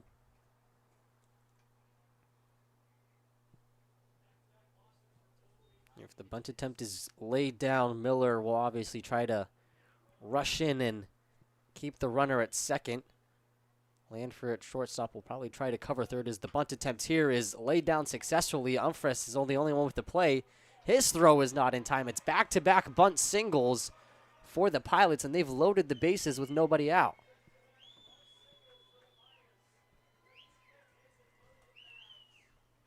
Now batting for the Pilots, second baseman number 7, Antonio. Umphris has loaded the bases here. The Pilots have found the exact place to put down their bunts, and it's been successful every single time.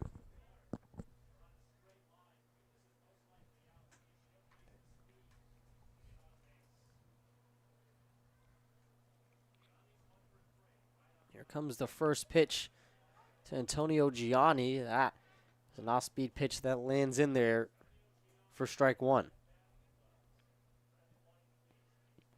A tough outing for Carson Umphris so far. Unable to get an out now with the bases loaded.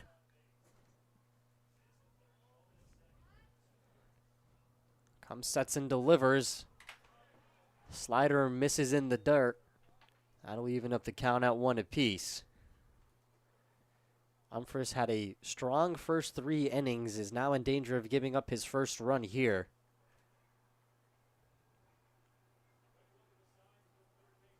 Gianni stepping in after reaching safely on an error his first time up before singling and then grounding out to the catcher. 1-1, an off-speed pitch that can't grab the inside part of the plate.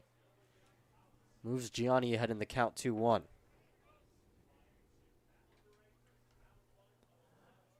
Umphris, who's done so well his first 3 innings, potentially just running out of gas. There's a reason that these bullpen guys are not starters and should not really be expected to throw this much. Managing to get one in there. Hopefully he can come out of this with as little damage done as possible. Like we said the other day, we'd love to see a triple play with our own eyes.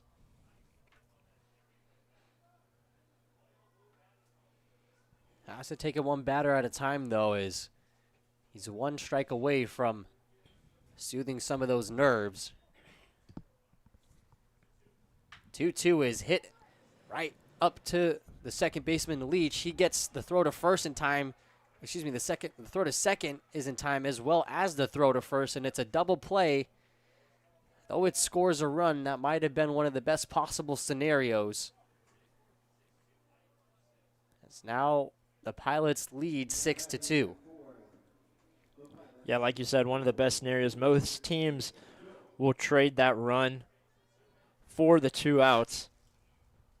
The Bucs more than happy to do so, and a chance to get out of this, only 1 run given up. Umphris delivers strike 1 to Dahl, as there's still a runner on third.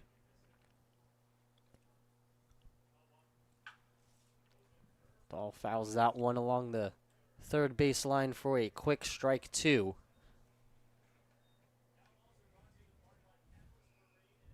Umph trying to escape this inning with just the 1 run given up after loading the bases with no outs. That one is a broken bat, popped up, and a diving catch by Finn Leach. Comes down with it and saves the run. And it's an emphatic third out as we head to the bottom of the 6th. Bucs still with some work to do. Down 6-2 here on the Bucs YouTube channel.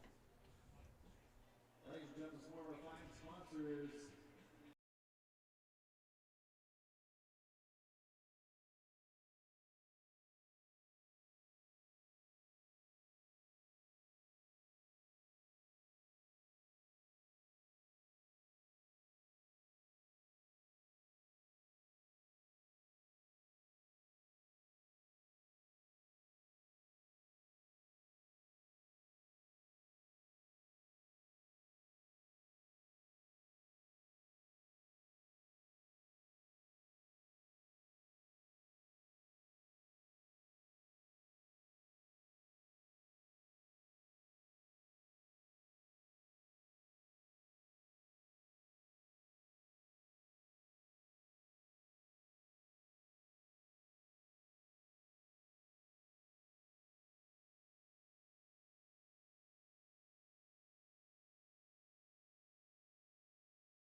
Due up for the Bucs, it's 3, 4, and 5 as Luke Taylor will start things off here in the bottom of the 6th. Umph gave up the 1 run. As Taylor swings and misses on the first offering from Gunnar Mountcastle, who came in to get that final third out in the bottom of the 5th, where the Bucs were able to put up their only 2 runs of the game thus far. Yeah, Mountcastle came in for only 1 batter. Didn't get to talk about him much. A smaller build, but able to get some heat on the ball and then mix it up, as you see right there, with a bit of an off-speed pitch outside. Just 5'10", 170. Played the last 2 years at Feather River. Committed to East Texas A&M for next year. Much different going from a guy like Umphris, who's 6'6", to now seeing Mountcastle out there at 5'10". Definitely a stark contrast, and the Pilots don't have a ton of size on either side of the ball, pitcher or batter. Meanwhile, the Bucs have a couple guys at least 6'5" or taller. As the 2-1 is fastball that just misses for ball 3. Luke Taylor on his first pitch swung almost out of his shoes to try to get it out, and now taking the past 3 pitches for a hitter's count, doing an excellent job staying patient, fighting back into the count. 3-1 down low for ball 4. It's 4 straight balls to Taylor, who draws the leadoff walk to start things here in the bottom of the 6th. That'll bring up Andrew Raymond, who is 0 for 2. Flew out to right field and then grounded out to the pitcher. Has an opportunity here to dig into this deficit with a runner on first. First pitch from Mountcastle dips below the strike zone. The 5th straight ball from Mountcastle. And this is the 3rd time in the game that the Bucs have gotten the leadoff hitter aboard. And the first time weren't able to get anything to show for it. Second time is when they got the 2 runs that they have in the game. 2-0 count now to Raymond, who just flew in yesterday. Missed the first couple games, but is now with the team coming from Santa Clara University. 2-0 count to him, misses for ball 3, and Mountcastle struggling to find the strike zone. Was the number 8 recruit out of Washington back in 2024. Was a 2-sport star, played basketball as well at Mount Spokane High School. It's a 4-pitch walk to him. Back-to-back walks to start things here in the bottom of the 6th, and maybe some momentum here for the Bucs as the Pilots will bring their infield up to the mound to talk things over with their pitcher Mountcastle. Yeah, Drew Raymond taking the walk.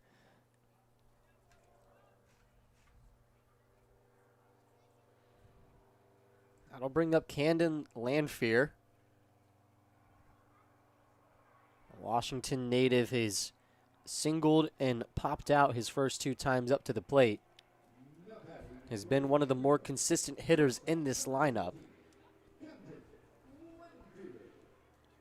Another guy like Luke Taylor, who they've moved around to different positions based on who else has been in the lineup, but can pretty much guarantee every game that Lanphier and Taylor both will be a part of it. Holds off on the bunt attempt, but doesn't matter. The slider's able to find the outside part of the zone for strike 1. The Pilots are electing to keep Drew Johnson off of the bag at first base, trying to extend his glove if there were a sharp ground ball hit his way. The 0-1 is a bunt right back to the pitcher. Doesn't have a play at second or third. His throw over to first almost brings Johnson off the bag, but he's able to keep his tippy toes on the bag for the first out, but it's a successful sac bunt from Lanphier, moving the runners to second and third. Yeah, gets the job done that Lanphier wants. A bit of a sac bunt. Now only 1 out and 2 runners in scoring position for Hayden Miller, who has a lot of pop in his bat, just has to put this one into the outfield to drive in a run. Hayden Miller steps in after a strikeout and a flyout. Big spot here, though, if he's able to lift the ball into the outfield. He swings and misses at that for strike 1.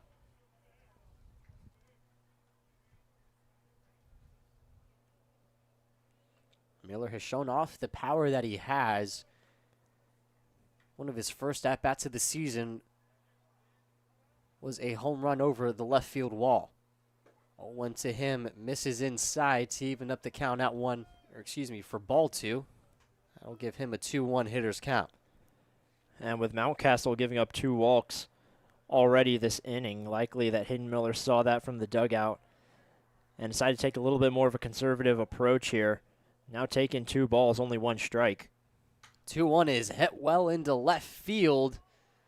That will just land foul, though. Was looking good. Had the distance for a round tripper, but he just was a bit early on that one. The count moves to 2-2.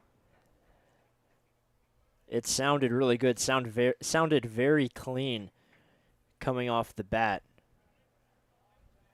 Unfortunately, just a little foul. Had the distance, though.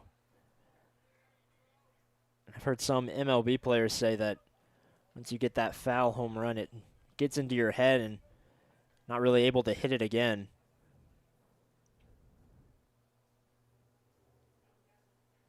Here comes the 2-2 from Mountcastle. That's hit the other way out towards right field. Kunis gathers under it and makes the catch for out number 2. The throw over to third, not in time. Both runners tag up, so it's an RBI sac fly for Hayden Miller. The deficit cut to 3 runs now off the sac fly. Miller doesn't get the homer, but he still brings in a run. Yeah, rough start pitching in the game, but only down 3 runs, still very much in this game. A chance to do some more damage here with Luke McLeod, who was the hero just a few games ago. And a runner 90 feet away could make this a 2-run ball game. Backdoor slider finds its way over the plate for strike 1 to McLeod, who is 0 for 1 with a walking grounder up to this point. 0-1 is hit foul. That goes a long way, and it's quickly now a 0-2 count to him. So it's Miller with the RBI flyout to right field. Bucs trying to dig in for more. The 0-2 to McLeod, just a bit outside for ball 1. Didn't miss by much. Good either by McLeod to lay off of that one.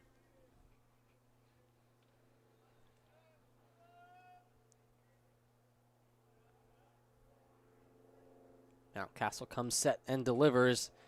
Froze him up for strike 3. McLeod hanging his head in disbelief. Thought that one didn't grab the zone, but the home plate umpire rules that it did.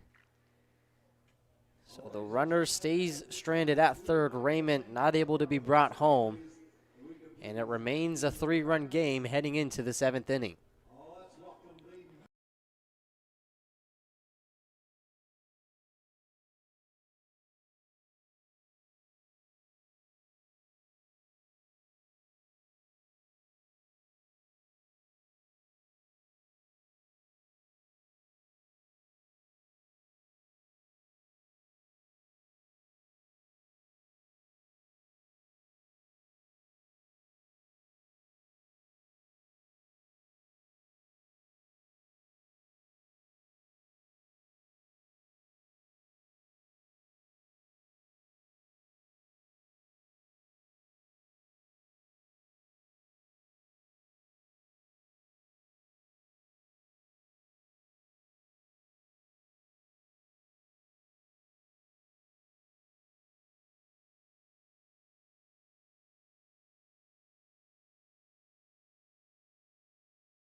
Back here for the top of the 7th.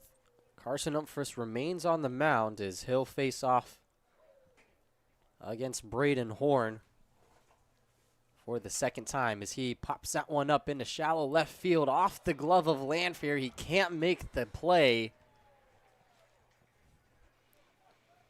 And the leadoff base runner is aboard for the Bucs.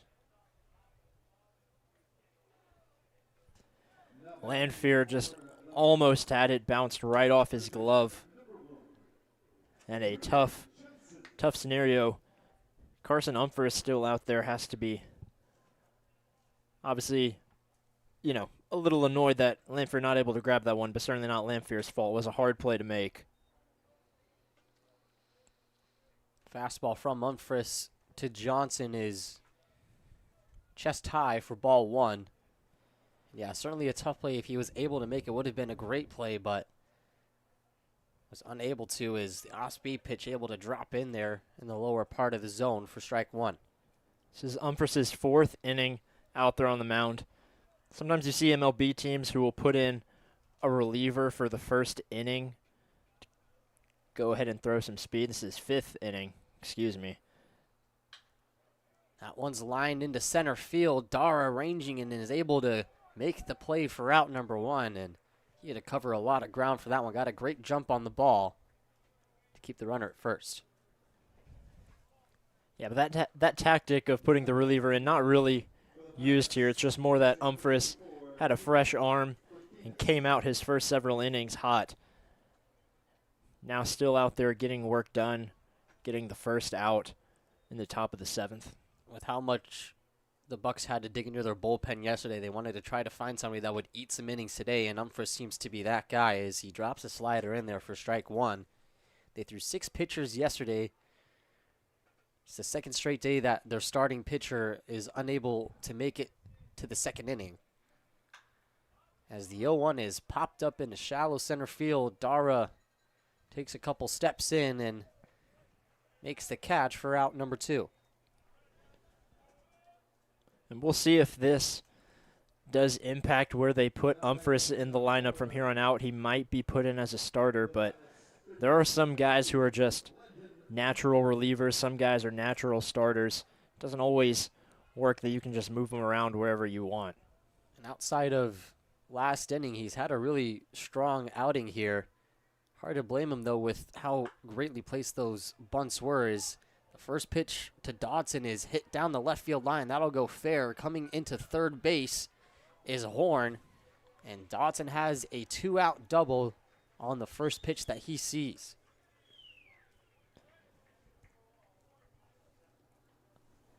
Place that ball in a really good spot out there in left field where A.J. Garcia unable to get it no matter how fast he ran.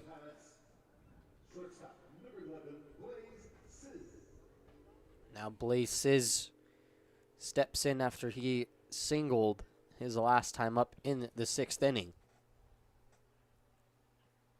First offering to him is just above the strike zone for ball 1. Sizz was the first of 3 singles, 2 of those off of a bunt in the 6th inning, as the slider misses for ball 2. Umphris trying to escape the inning without giving up a run. Now there'll be a mound visit from Kirk Schreider.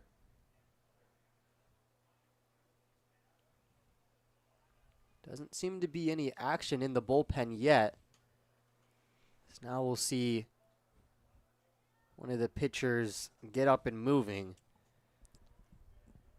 Schreider just trying to get Umphris out of this inning, which could potentially be his last, and if it is, a strong performance so far on the mound for Umphris. It's the stash. He's gone 4 2/3, only given up 1 run off of 5 hits. You know, you got to look good to play good. Maybe a little more confidence after shaving for Carson Umphris. And it's translated to the mound. 2-0 fastball. Able to grab that bottom corner of the plate for strike 1. And yeah, you look good, you play good. Feel good, play good. 2-1 is hit foul along the right field line for strike 2. Wow, a great break for the Bucs. If that was fair, easily would have scored 2 more runs and made this game almost out of reach, essentially, with only 2 more innings. Umphris standing in there, trying to get out of this inning. The 2-2 is hit sharply between third and short. Takes a hop off of the turf where it meets the grass, and that gave just enough time to score Dodson from second. It's a 2-run single from Sizz. That breaks this one open once again as the Pilots lead 8-3 in the top of the 7th.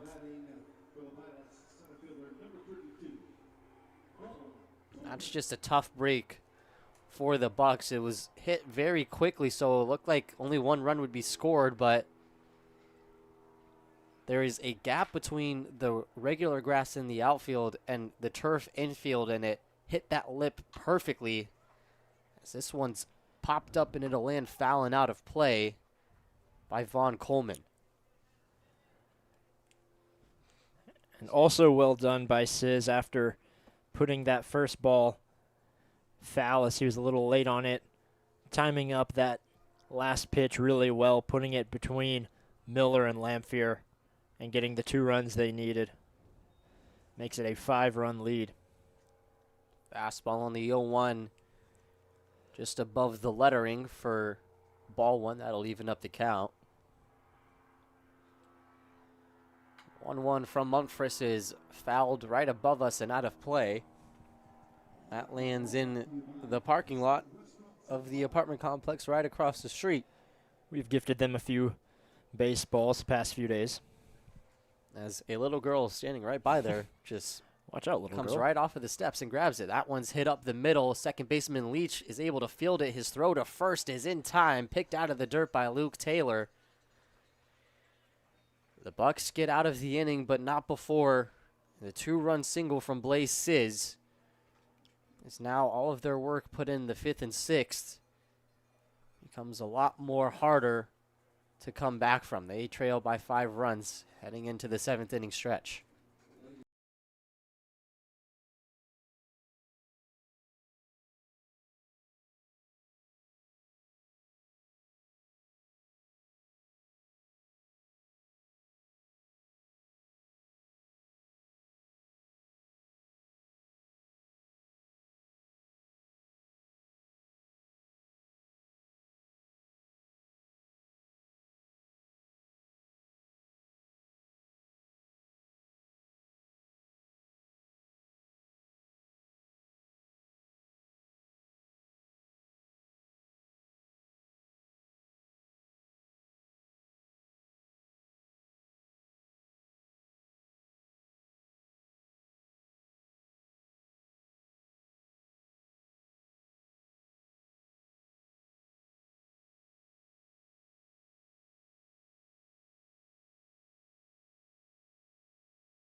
New pitcher on the mound for the Glacier Pilots. It'll be Mason Tymick. The right-hander just finished up his freshman year at Cal State Long Beach. 17 appearance, went 17 and 2/3 innings with a 4.08 ERA here in the ABL. Gave up 3 runs in 2 innings in his first appearance as Ty Denton takes the first pitch he sees and hits it right back to him. The sidearm throw is in time for out number 1. Yeah, and throwing in a pitcher there who has a different release here late in the game can really throw off the batters and how they see the ball come out of the pitcher's hand. Just have to react differently to it, and takes a couple pitches to adjust, and that's the perfect time for Tymick to get a couple of strikes. Finn Leach stands in. The fastball grabs the outside part of the plate for strike 1. Leach 2 for 2 with a pair of singles today. His last one in the 5th was an RBI. The 0-1 is hit well into the right center field gap. That'll get down. But the right fielder, Cooper Kunis, is able to keep it from reaching the wall, so it'll just be a single. A hat trick of singles on the day for Finn Leach as he's aboard with 1 out gone in the bottom of the 7th.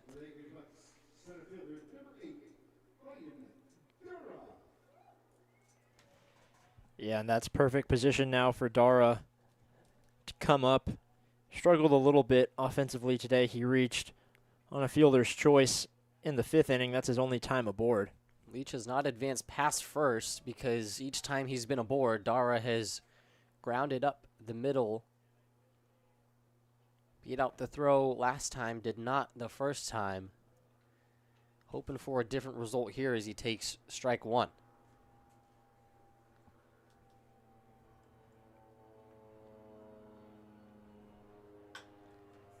The 0-1 is chopped foul along the third baseline. Quickly now he's down in the count, 0-2.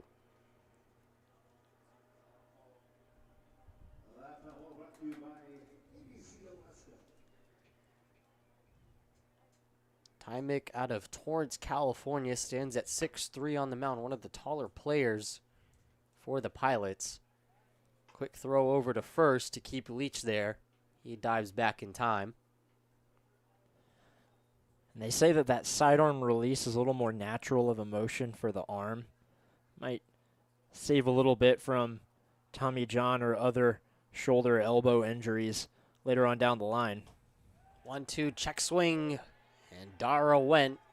He goes down on strikes for the first time today. And that'll be the second out of the inning. Would really like to see a timely hit here from AJ Garcia, who comes up to the plate. He's not reached yet today.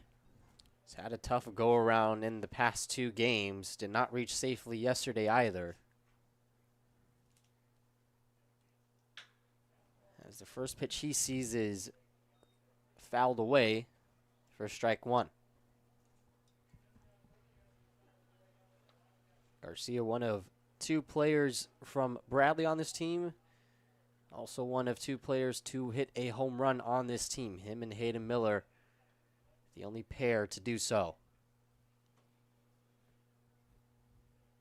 The 0-1 to Garcia is hit sharply over to second base. Gianni under it, makes the throw in time. And another 0 put up on the scoreboard. Tymick able to get a quick bottom of the seventh. Bucs still trailing 8-3 here on the Bucs YouTube channel.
Here in the top of the eighth, it's a new pitcher on the mound. Carson Umfress only went 5 innings.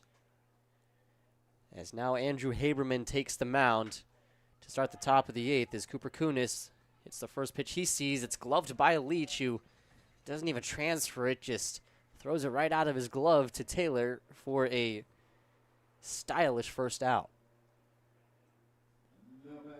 Yeah, those can be a little risky if you're not used to doing them. Leach seemed pretty experienced there in a relatively short throw. Was able to get it to Taylor for out number 1. Now it'll be Antonio Gianni stepping in as he takes the first pitch he sees and fouls it away for strike 1.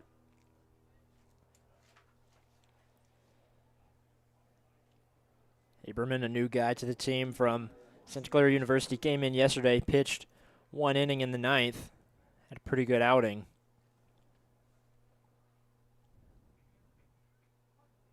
Has an 0-1 count to Gianni.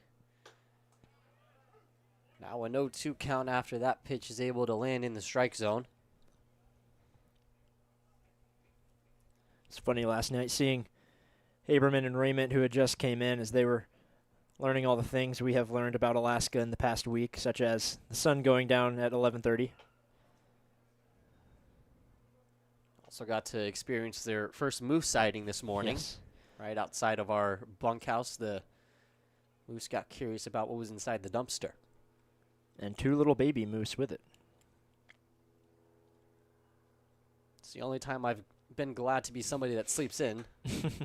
As that one's popped up towards second base. Finn Leach takes a couple steps back before closing in on it for the second out. One of our pitchers, Cade Burkhart, was enjoying some breakfast outside and was all of a sudden greeted, luckily from afar, by a moose.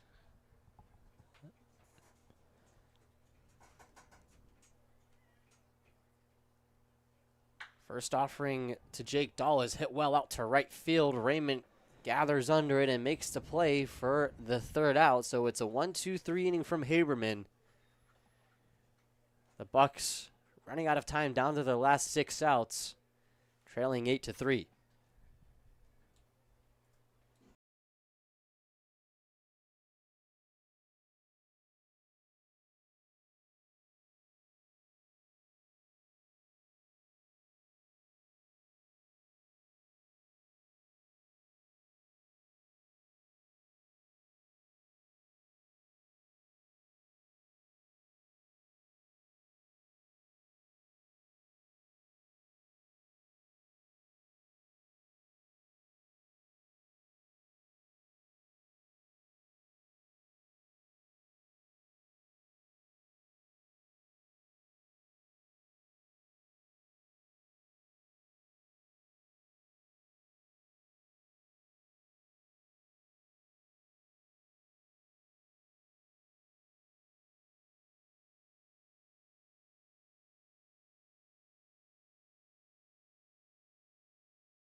Bucs down to their last 6 outs as 3, 4, and 5 are due up. Luke Taylor, the first baseman, will lead things off here after he walked and scored back in the 6th inning. It's his 3rd time starting out the inning. Popped out in the 4th and took a walk and eventually made it home back in the 6th inning. First pitch he sees from Mason Tymick is down low for ball 1.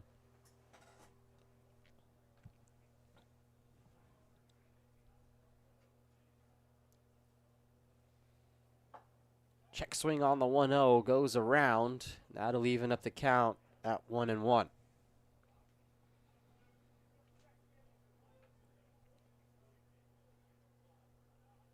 Bucs trying to find some sort of offense here in the late stages of the game.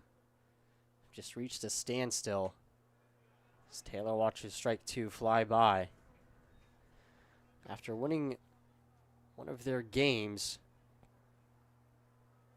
their only game of the year against the Chinooks, with a 7-4 win, they have not reached more than 5 runs, 4 and 3 in back-to-back games, as Taylor flies one into right center field. Coleman calls off Kunis, and he'll make the grab for out number 1.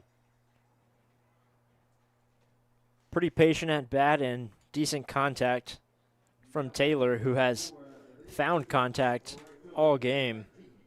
It's his 3rd pop out. Went to the left field, and now his 2nd time going to center.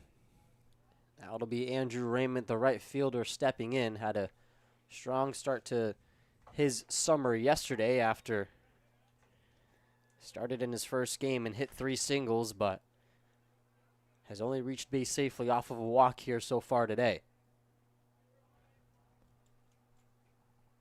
0-1 is hit right back up the middle. Charging in is the shortstop, Sizz. His throw is in time, but Johnson dropped the ball. So Raymond reaches safely with 1 gone here in the bottom of the 8th. Now batting for the Anchorage Bucs, shortstop, number 17, Captain Lanfear. Would also love to see a timely hit from Lanfear, who's gotten some hits throughout, but really the Bucs in general have just struggled to get those hits with runners aboard. Seems like the first 1 or 2 guys each inning able to get on, and then nothing to show for it after that. Here comes the 1-0. But before that, Tymick will throw over to first. Raymond able to dive back in time. When he was at Santa Clara this year, played in 48 games, stole 12 bases, so he has that speed on the base pass. That 6'5" has those long strides. Here's the 1-0. That's hit in almost the exact same spot. Charging in is Gianni. His throw will be in time as Raymond advances to second on the grounder. And lucky for the Bucs that did not bounce just a little bit further, or would have been able to turn the double play, as second baseman Gianni would have been able to just step on the bag and then fire one over to first base. Stepping in now will be the third baseman, Hayden Miller, was about 5 feet away from his second homer of the year, landed just foul. As he skies this one into foul territory, and that will land behind the bleachers and out of play for strike 1. Hayden Miller with a foul ball that had the distance for a home run, but just a little left of the left field foul line. He's shown off the power to go the distance. Like you mentioned before, one of just 2 players with a homer this year for the Bucs. Has a runner in scoring position with 2 gone here, as he fouls that one back into the netting behind home plate. Quickly now, 2 foul balls, and it's an 0-2 count.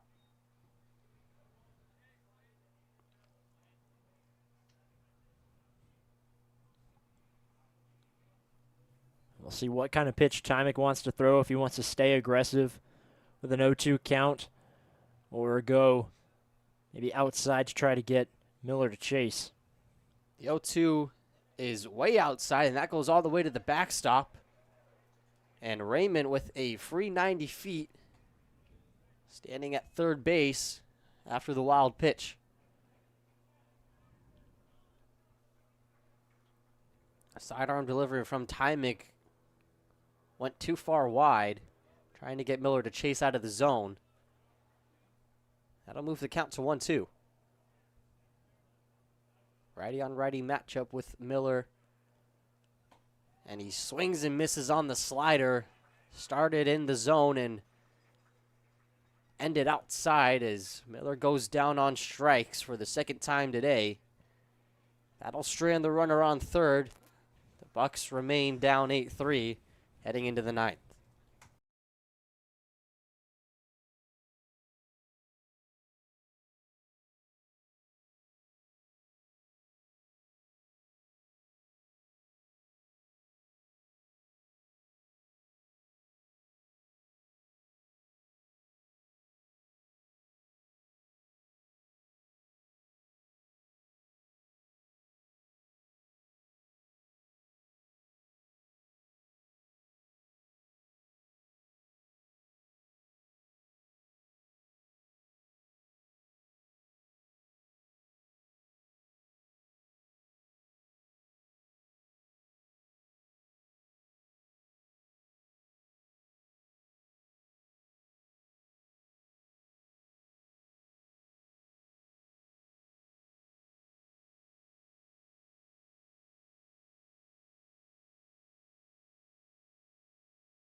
Top of the ninth, a new pitcher on the mound. It'll be the designated hitter, Luke McLeod. So we will see if he stays in the batting order as a two-way hitter and pitcher. We've seen both from him this year already. The first offering from him is check swing that's held up in time. That's to Braden Horn, who will lead things off here in the ninth. The designated hitter singled and scored his last time around as the fastball misses down low for a quick 2-0 count to Horn.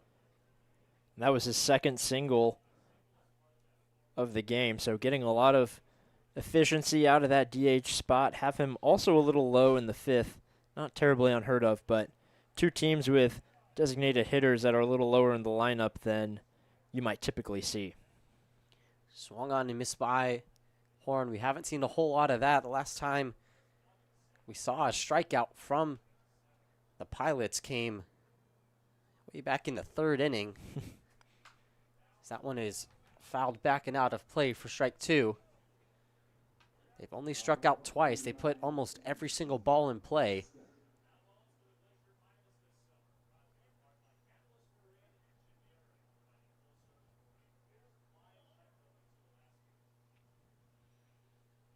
McLeod comes set as he delivers the 2-2, and that rides inside to run the count full. One thing we haven't seen today, a hit by pitch. Knock on wood. Saw a lot of those yesterday, especially from Bucs pitchers. Payoff pitch is fouled away, and we'll do it again.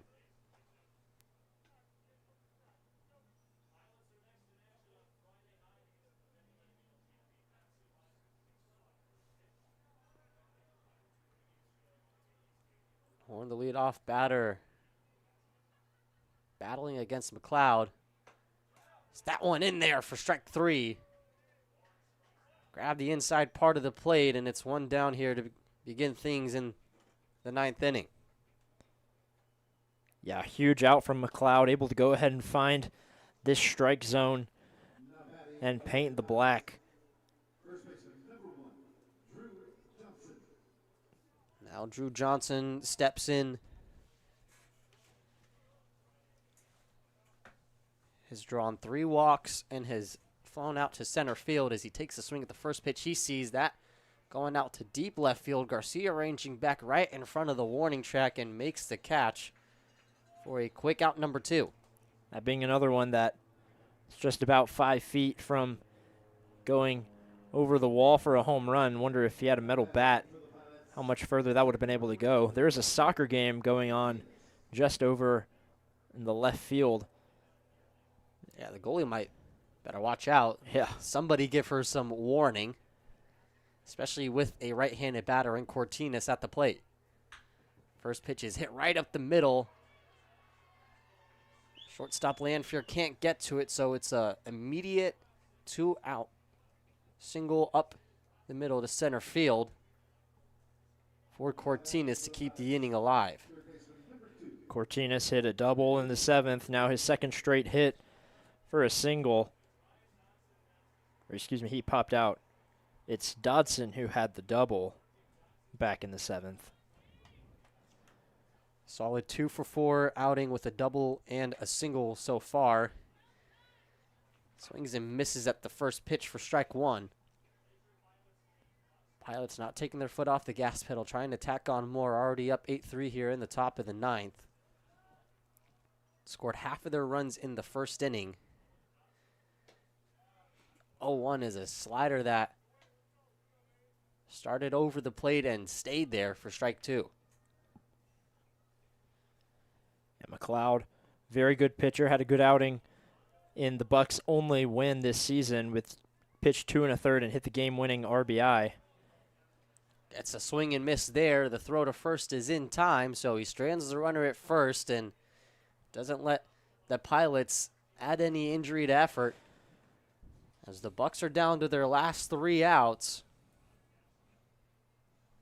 due up for them will be the bottom of the order, the 7, 8, and 9 hitters. McLeod is scheduled to lead off. We'll see if it's him in that DH spot when we come back.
From the mound to the batter's box is Luke McLeod.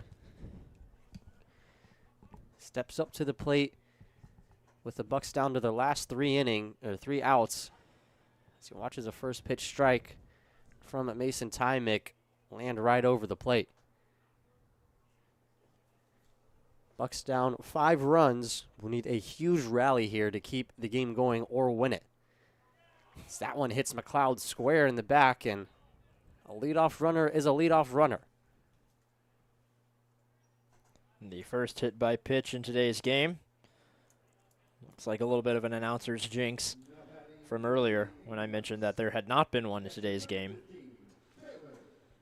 Maybe I'm giving myself too much credit. Well, I'm sure an announcer's jinx would go a long way if a home run were to be hit here. As Ty Denton steps up to the plate.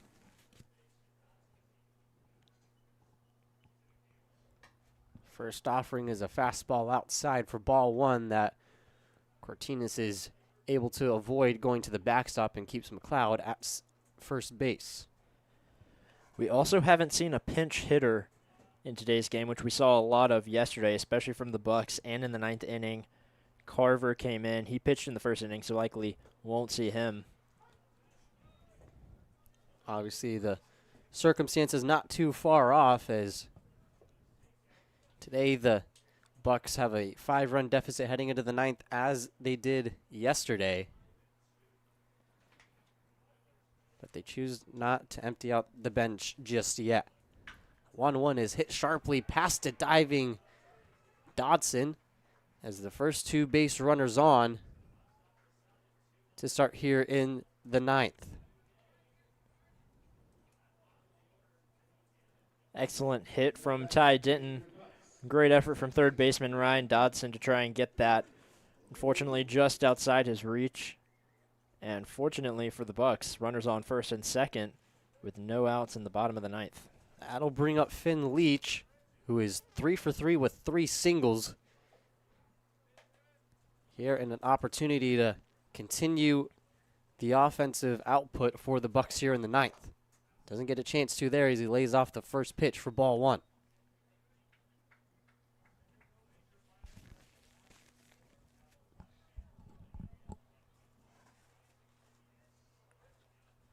Runners on first and second, still with nobody out. Here in the bottom of the 9th, Bucs trailing by 5 runs. As Leach watches ball 2 sail past and out of the zone.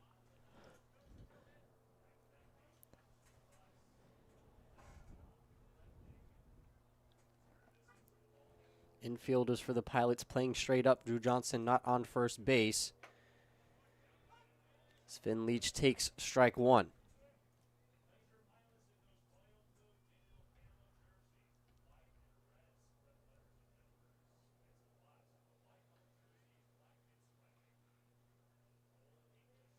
Bucs have not scored since the 6th inning. Offense hasn't had a whole lot going since then. Leach staying very patient here. Again, it's easy in the 9th inning to try and want to play hero ball. But all you really need that your team really needs from you is just get on base and let the rest of the guys do their job. Let them get on base, and eventually they'll push you home. Takes all of them as the 3-1 is hit sharply over to short. The throw to second is in time. The throw to first is as well. It's a 6-4-3 double play.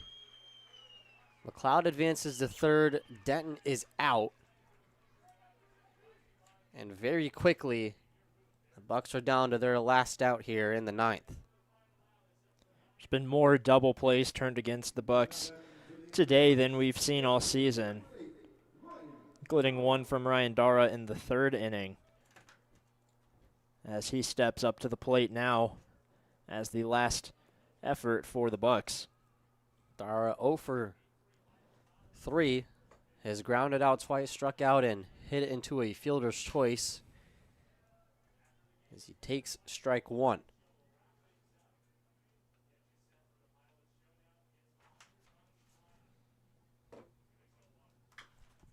Hits that one foul, and now he's down to his final strike with an 0-2 count.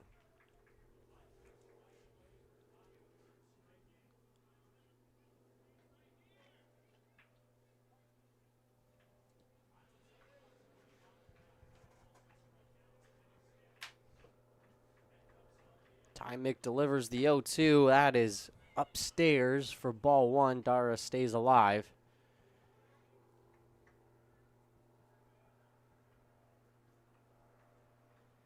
Bucks down to their final strike, trailing 8-3. It's the 1-2 outside, and that's back-to-back balls to even up the count. Yeah, Dara with 2 strikes, doing a great job. Also staying patient. Tymick trying to end the game here is the 2-2 inside, and Dara works the count back to full. Might not be agreed upon by the Glacier Pilots dugout. I think that the game should be over by now. Plenty of Pilots fans as both these teams share this stadium, but Dara is able to foul that pitch back to stay alive.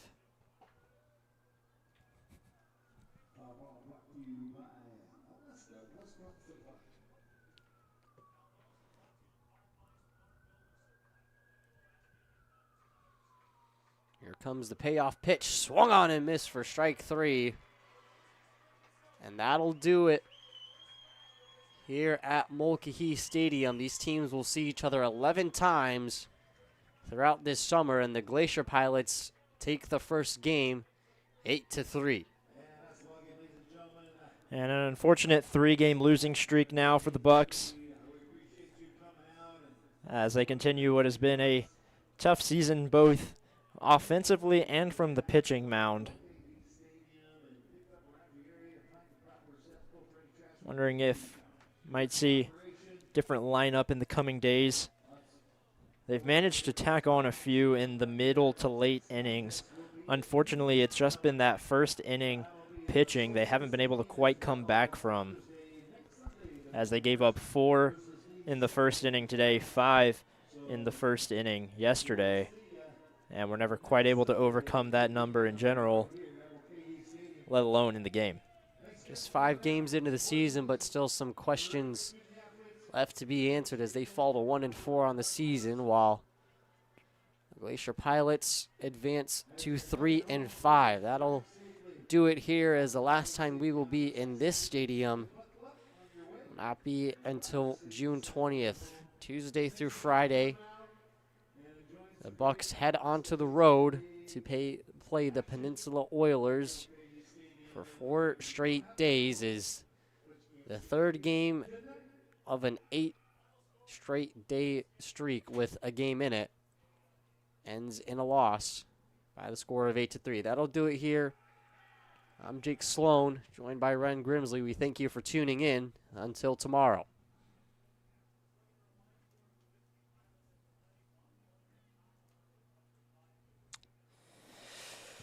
All right, we peaked at 57. Right. Got 4 likes, 3 new subscribers.